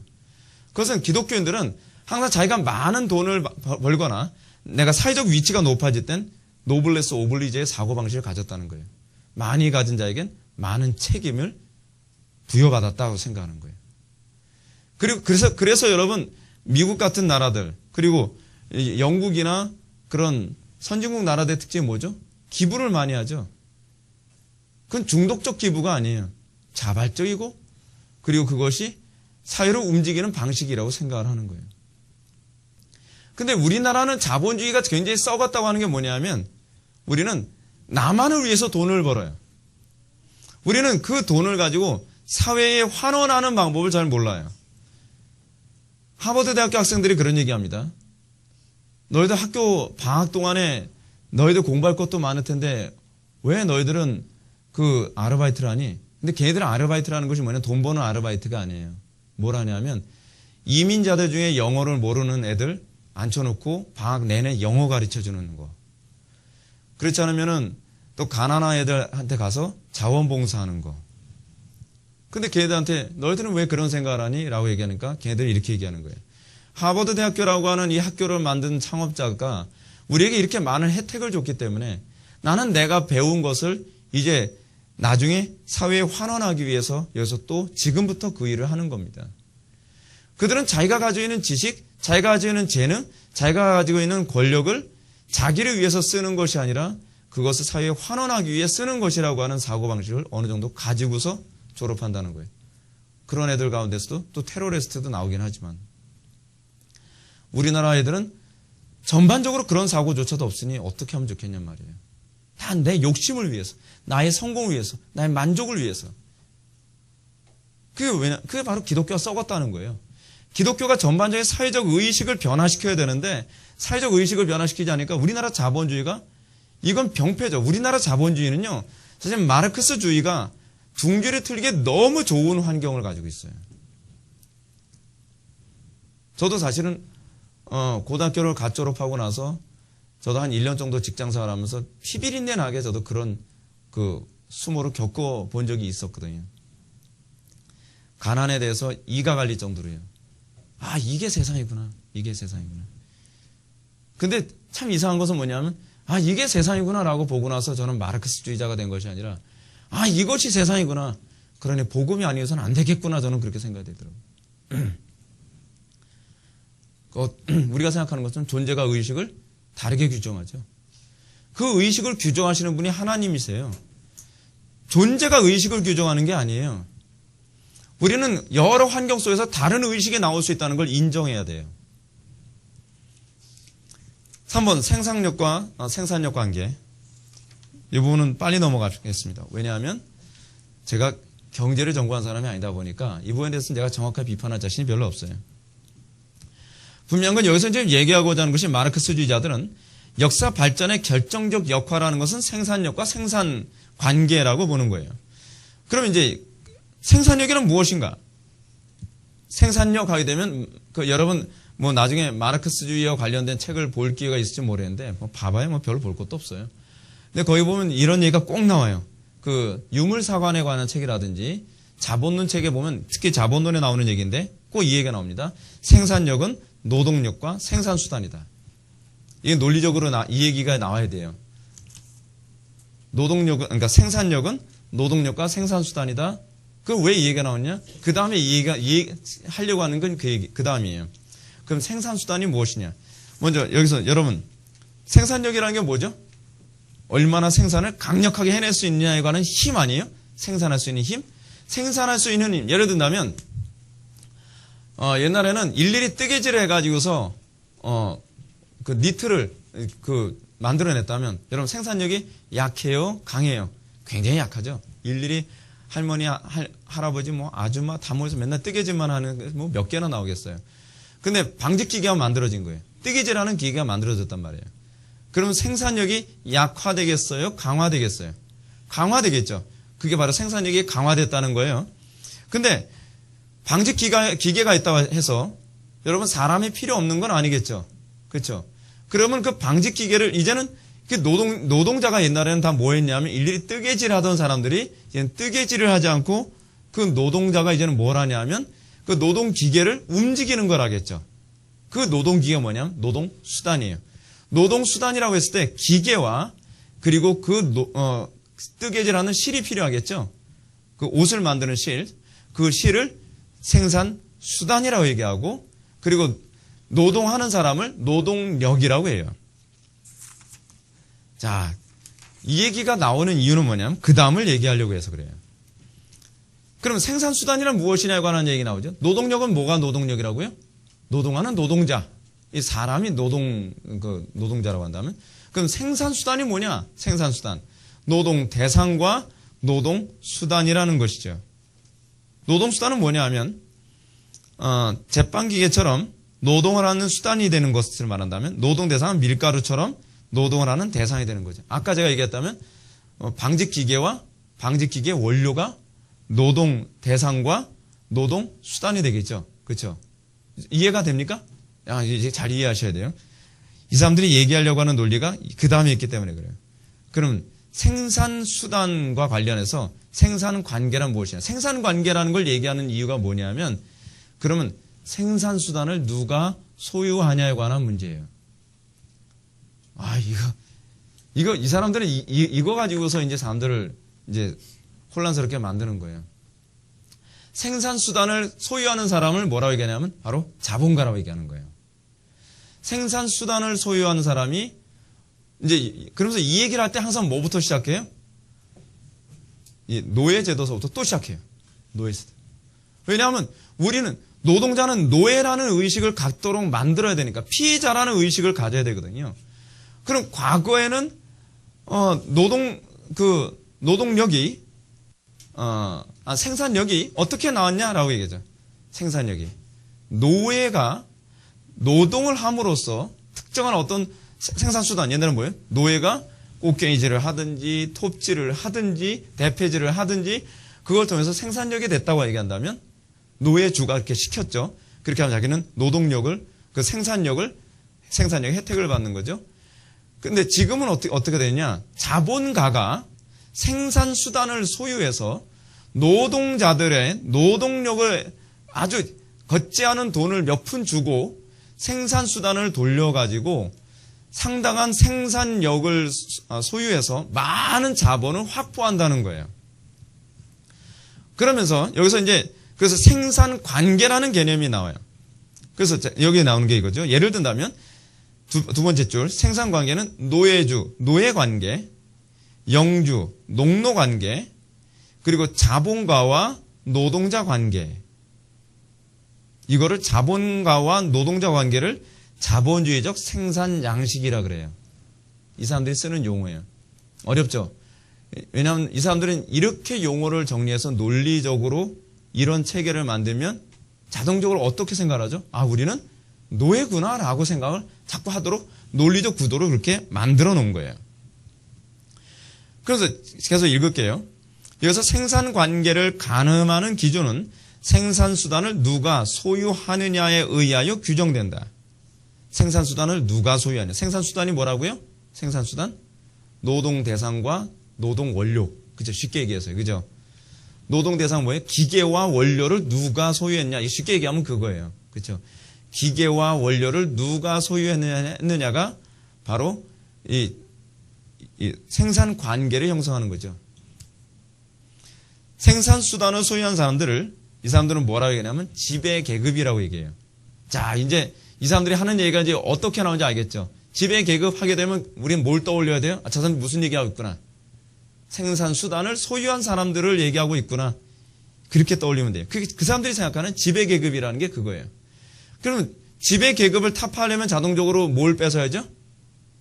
생산수단을 뺏어야 되겠죠. 그렇죠? 생산수단을 뺏어서 뭐예요? 당이 소유하거나 국가가 소유하는 거죠. 공기업화라고 하는 개념이 그래서 나오는 거예요. 생산수단이 없는 쪽을 피지배계급이라고 얘기하죠. 생산수단을 모두에게 돌려줄 수는 없겠죠. 그렇죠? 생산수단을 모두에게 돌려줄 수 없으니까 소위 당이나 그렇지 않으면 정부가 생산수단을 다 빼앗아야겠죠. 그러기 위해서 삼성 같은 대기업을 자꾸 공기업화 시켜야 된다라고 하는 얘기가 자꾸 그런 얘기가 나오는 거예요. 삼성, LG, 대우 뭐 그런 여러 회사들의 공기업을 국가가 다 뺏어서 공기업화하고 거기서 나온 이윤을, 그러니까 그 기업 안에서 일하는 노동자들은 이제 이 그 대상과 노동수단을 이제는 정부가 가진 상태에서 노동자들이 노동력을 거기에 투입을 하면 정부에서는 균등하게 뭘 준다는 거예요? 그들에게 페이를 주겠다는 거예요. 공정하게. 그래서 이 문제를 근본적으로 해결하기 위해서는 사유재산 제도가 허용되면 안 된다라고 보는 거예요. 그래서 북한도 사유재산이 허용이 안 되죠. 허용이 안 돼요. 근데 사유재산이 허용이 안 된다고 해서 개인의 재산까지 허용이 안 된다는 얘기가 아니에요. 사유재산이 허용이 안 된다는 개념에서 아주 중요한 개념이 뭐냐면 생산수단을 개인이 소유할 수 없게 만든다는 거예요. 근데 지금 북한은 지금 어떻게 하고 있죠? 지금요? 북한에서 시장이 열렸죠. 시장이 열리고 자기가 가지고 있는 물건을 팔아서 이윤을 추구한다는 건 이 사람이 뭘 가졌다는 거예요? 뭐 양이 적건 많건 생산수단을 소유하기 시작했다는 얘기예요. 예를 들어서 너무 배가 고프니까 어떤 사람이 어떻게 하든 돈을 만들기 위해서 집안에서 할 수 있는 한 어떻게 해가지고서 음식을 만들어가지고 팔고 그거로 이윤을 챙겨서 가족들을 먹여 살린단 말이에요. 그럼 북한에 걸리는 거예요. 왜냐하면 네가 많든 적든 사유재산을 소유한 거거든요. 생산수단을 소유한 거예요. 그래서 어디 이윤을 챙겨. 그래서 그렇게 하면 감옥에 가게 되는 거죠. 근데 그 개념이 이해가 되죠. 그죠? 예를 들어서 전에 우리 아들이 학교에서 바자회를 하는데 바자회를 하면서 뭐 했냐면 그 로봇을 종이를 접었대요. 종이를 접어가지고 여러 개 접어가지고서 개당 100원씩 팔았다던가. 그럼 이제 걸리는 거예요.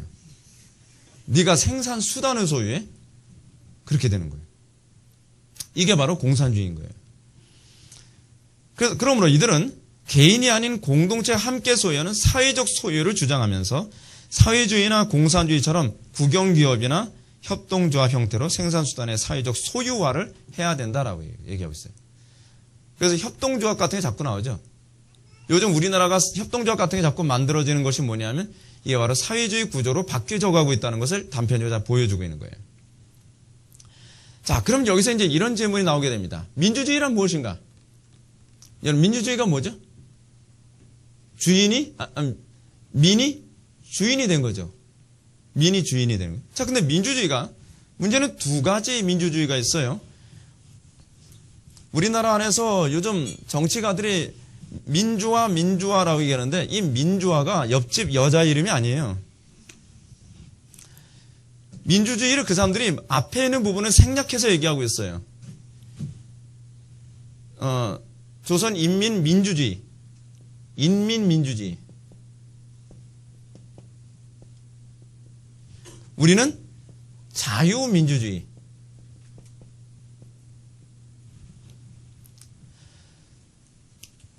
사람들이 이렇게 얘기하죠. 민주화자인데 뭐가 잘못이야? 우리나라 역사는 민주화의 역사야. 맞는 얘기죠. 근데 어떤 민주주의냐가 중요한 거죠. 여러분, 보수 쪽에서도 민주주의를 얘기하고 진보 쪽에서도 민주주의를 얘기하는데 왜 민주주의를 얘기해서 왜 싸우느냐? 한쪽은 인민민주주의를 얘기하는 것이고 사회주의 민주주의예요. 사회주의 민주주의를 하자는 것이고 우리는 자유시장 경쟁 민주주의, 자유민주주의를 하자는 거예요. 그럼 무슨 차이가 있느냐? 무슨 차이가 있느냐? 인민민주주의라고 하는 것은요. 생산수단을 민이 소유하는 민주주의가 되게 해야 된다는 거예요. 생산수단을 공동으로 소유하고 함께 일해서 생산할 물건을 평등하게 나누자는 거예요. 그래서 인민민주주의는 항상 그래서 공산화되고 나면 뭐부터 하냐면 사유재산을 다 뺏어요. 지주들의 땅을 다 뺐죠. 지주들의 땅 그 자체가 뭐예요? 생산수단이니까. 그렇죠? 공장도 다 뺐죠. 공장 자체가 생산수단이니까. 모든 생산수단은 다 빼앗죠. 자유민주주의는 그럼 뭘 얘기해요? 그래서 여러분 인민민주주의와 자유민주주의를 구분하는 아주 중요한 그 기점이 뭐냐 하면 경제관이에요. 경제관. 소위 시장경제. 시장 경제를 인정하자는 것이 자유민주주의고 생산수단을 소위 당이나 정부가 다 소유해야 된다고 하는 것이 바로 인민민주주의죠. 근데 자유민주주의에서 아주 중요한 것이 뭐냐면 먼저 인민민주주의에서 중요한 것은 뭐냐면 인민이 주인이라고 하는 것은 인민의 다수의 목소리에 관심을 가져요. 민의 목소리.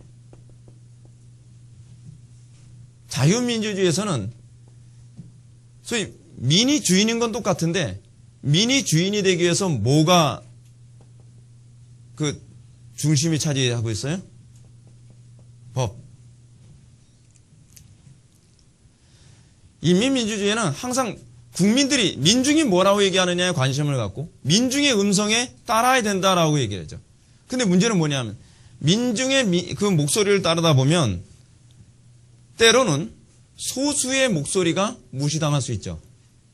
또 하나 때로는 큰 목소리만 허용될 수가 있다는 거예요.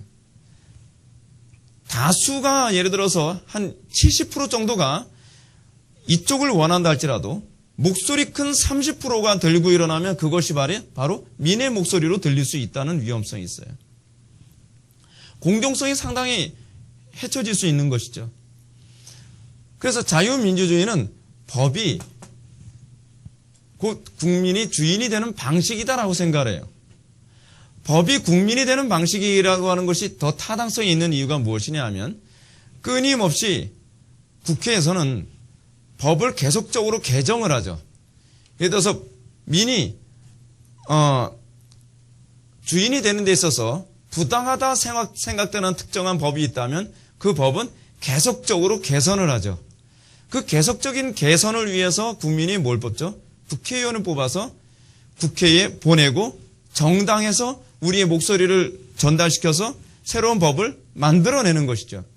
그렇게 해서 끊임없이 민주주의 같은 경우에는 자유민주주의 같은 경우에는 법이 주인이 돼서 예를 들어 보편적 이익을 사람들이 얻도록 만드는 것이 바로 자유민주주의의 특징이에요. 똑같이 민이 주인이 된다는 것에 대해서는 동일해요.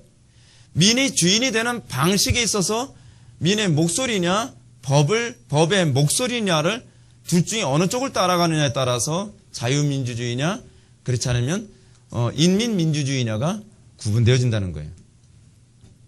그리고 민의 목소리를 따라가면 선동하는 소수나 선동하는 한 사람의 목소리가 마치 다수의 목소리인 것처럼 선동되어져서 왜곡될 수도 있는 위험성이 있다는 것이 이 인민민주주의의 심각한 위험성입니다. 이 사람들은 생산력과 생산관계의 모순이 역사 발전을 낳았다라고 얘기합니다.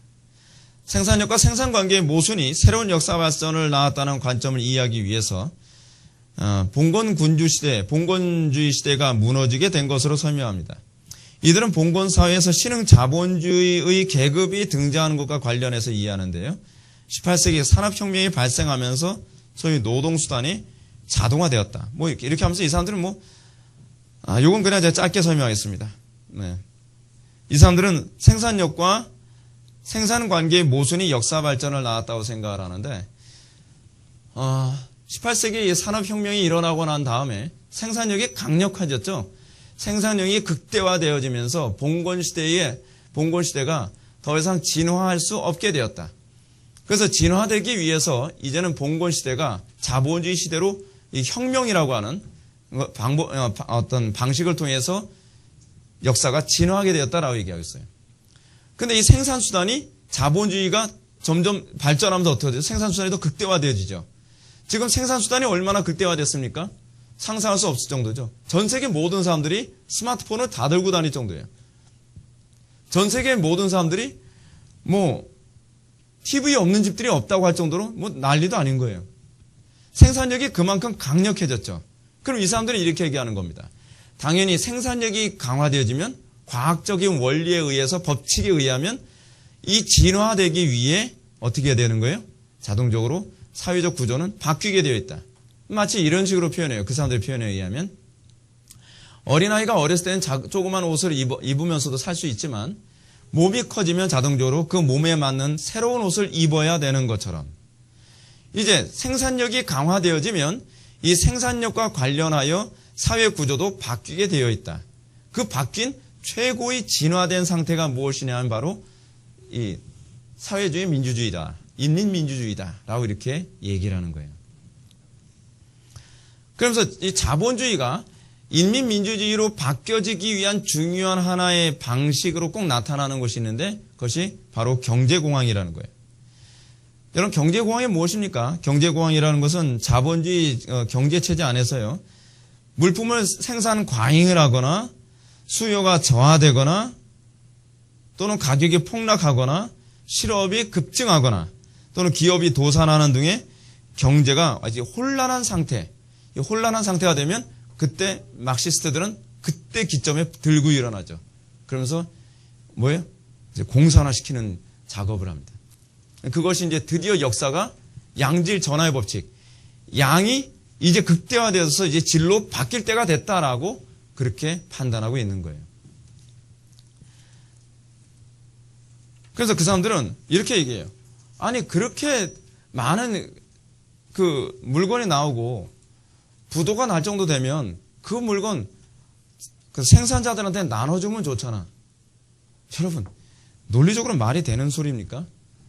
과잉 생산해서 그 많은 물건들 산더미처럼 공장에 쌓아놓고 그거 남한테 주지도 않으면서 쫄딱 망해? 참 어리석다. 나눠주기라도 하지. 나눠주면 뭐로 회생하라고요? 그 사람들은 그 물건을 만들 때 100% 자기 돈으로만 만들었나요? 아니잖아요. 여러분, 제가 여기서 이 부분 제가 한번 읽어드릴게요.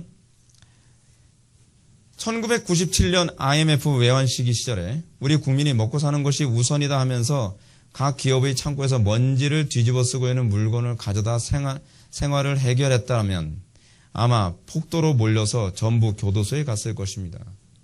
당연한 거 아니에요? 근데 이 사람들이 이렇게 얘기해요. 근데 교도소로 간 바로 그 사람들이 그 물건들을 직접 만든 사람들이라는 것입니다. 참 모순 아닙니까? 모순 아니죠. 만들었다고 해서 주인인가요? 여러분 이건 마치 뭐하고 똑같냐면 이건 도둑질이거든요. 도둑질. 예를 든다면 금을 가진 사람이 세공업자한테 자, 내 금을 가지고서 금송아지 하나 만들어 주쇼 라고 금송아지를 만들어 달라고 했는데 이 세공업자가 이 금송아지를 만들고 나서 이거 내가 만들었으니까 내 거요 라고 얘기한다면 얼마나 황당하겠어요. 지금 그 논리를 얘기하고 있는 거예요. 아니 노동자들이 자기가 노동해서 자기가 만든 물건인데 아니 자기가 가져간들 무슨 죄가 되냐는 거예요. 죄가 되죠. 왜냐하면 생산수단이 자기 게 아니잖아요. 근데 그 사람들은 생산수단을 가지고 있는 사람들에 대해서 일종의 무조건 피해의식을 가지고 있는 거죠. 논리적으로는 말이 안 돼요. 근데 그 사람들이 왜 먹혀 들어가느냐? 이유가 있어요. 노예제도부터 시작했거든요. 내가 노예다라는 사고에서부터 피해의식을 심어줬기 때문에 나중에는 이 비약으로 딱 내려가도 앞뒤가 안 보이기 시작하는 거예요. 그래, 저건 내가 내 노동력을 착취당한 거잖아. 내 노동력이 아니야. 저거는 내 노동력으로 만든 거니까 내 노동력이 들어갔던 내 거지. 그렇게 되는 거예요. 여러분 나의 노동력이 들어갔으면 내 겁니까? 여러분 분명한 건 이거예요. 자본주의 사회 안에서는요.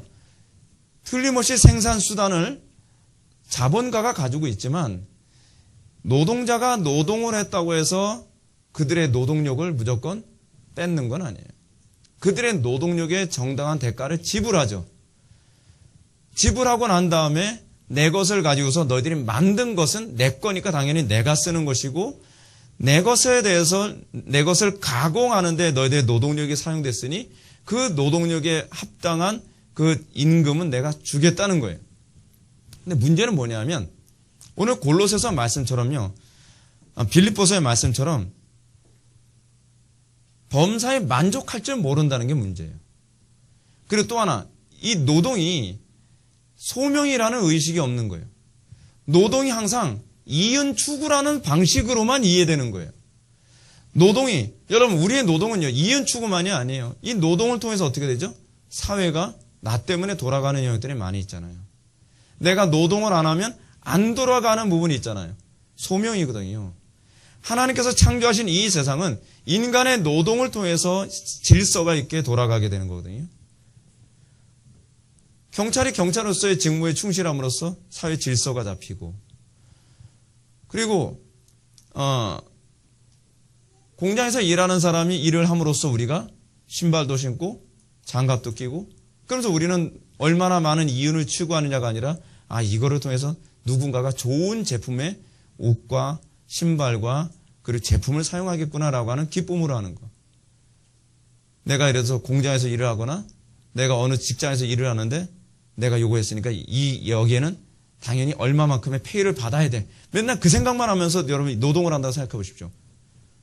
얼마나 끔찍합니까?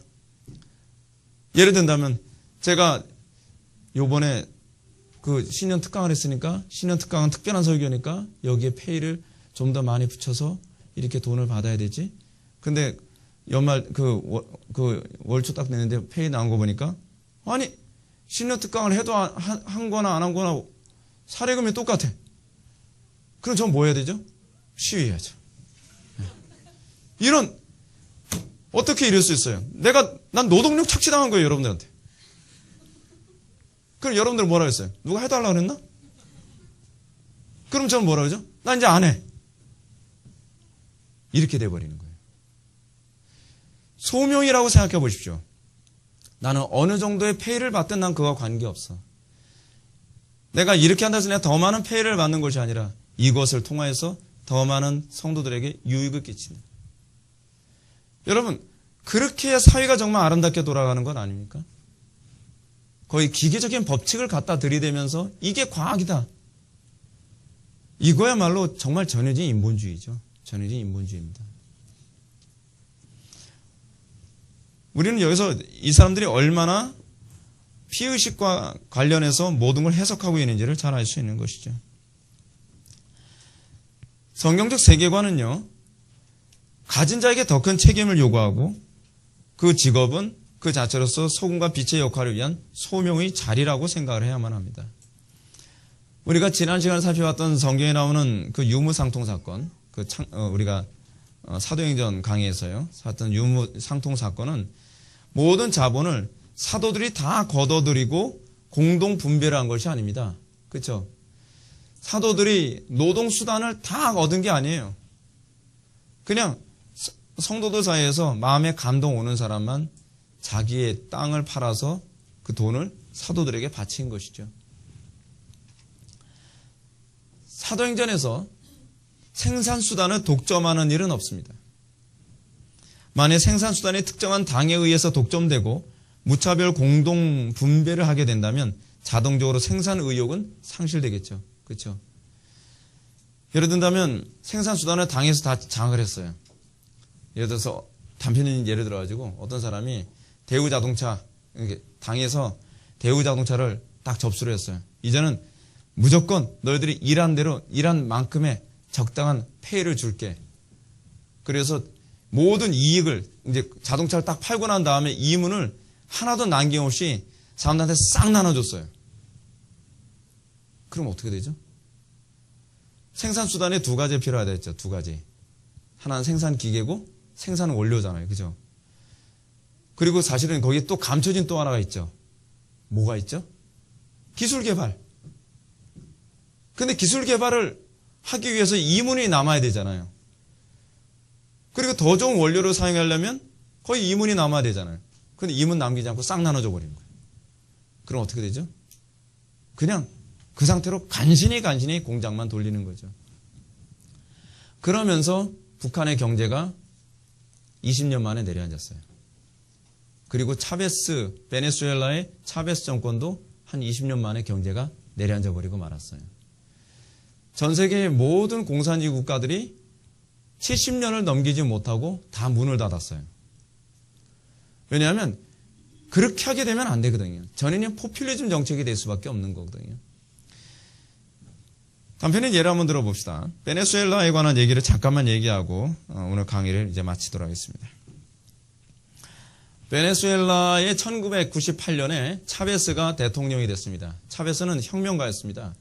처음부터 혁명하려고 했던 사람은 아니었는데 그 당시 남미가 워낙 뭐 미국과의 관계 안에서 경제 수탈을 당한다, 뭐 한다, 뭐 그런 분위기가 고조되면서 베네수엘라 안에서 이제 혁명이 일어나고 친미 정권이 들어왔는데 친미 정권 안에서도 뭐 문제가 많이 생겨서 나중에는 차베스가 혁명을 2번 일으켰다가 실패하고 감옥에 들어갔다가 나중에는 이 사람이 아무래도 내가 대통령이 돼서 정치를 뒤엎어야 되겠다 해가지고 이 사람이 포퓰리즘 정책을 사람들한테 내놓고 그 포퓰리즘 정책이 먹혀 들어가면서 98년에 이제 대통령이 됩니다.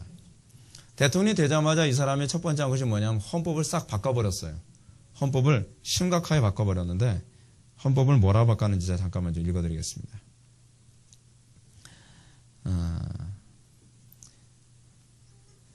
350조인데 정부가 국민의 말을 안 들을 경우 국민이 물리적으로 타도할 수 있다는 이른바 민중저항권 보장 조항이라고 하는 걸 만들었대요. 그래서 이제 국민에게 모든 권력도 돌려주겠다 이렇게 돼버린 거예요. 그러니까 자동적으로 국민들이 좋아하죠. 그러니까 국민들이 원하는 데 다 해줬어요. 석유를 팔아서 석유 매장량이 세계 1위로 제가 알고 있는데 석유를 퍼내면 퍼낸 대로 그 이익금을 무조건 국민들한테 다 돌려줬어요. 그랬더니 2009년 기준에 베네수엘라 1인당 GDP는요, 11,789달러가 됐대요. 근데 이제 문제는 2009년까지는 그랬다고 쳐요. 근데 이것도 사실 저는 못 믿겠어요. 근데 지금 2016년 작년 기준으로 했을 때 베네수엘라 경제가 어느 정도로 내려앉았냐면 1인당 GDP가 방금 얼마라고요? 숫자로 써놔야지 여러분들 기억 잘하죠. 1인당 GDP가 2006년 GDP가요.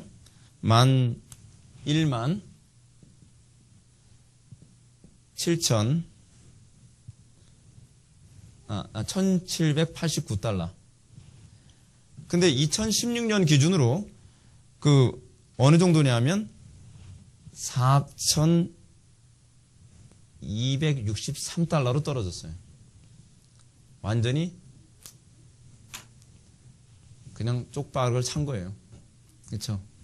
아르헨티나 꼴 난 겁니다. 석유 매장량이 세계 1위인 나라인데 어떻게 이것이 가능한가?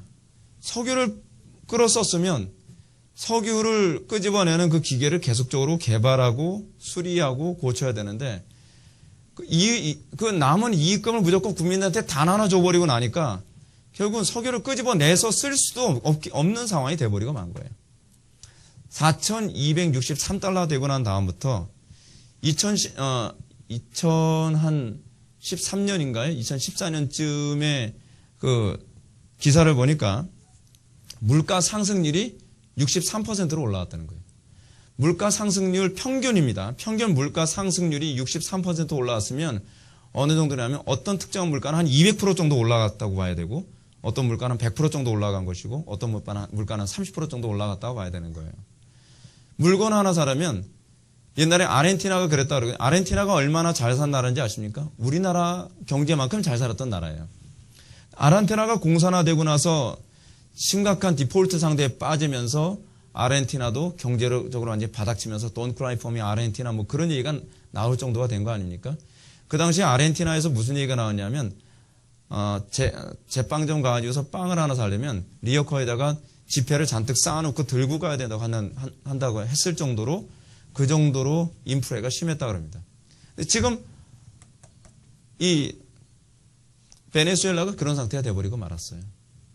베네수엘라는 뭐라고 얘기하냐면 식사를 할 때 냅킨보다도 지폐를 옆에 놓고서 입을 닦는 게 더 가격이 저렴할 것이다 라고 할 정도로 지금 베네수엘라는 심각한 디폴트 상태에 떨어졌다는 사실입니다.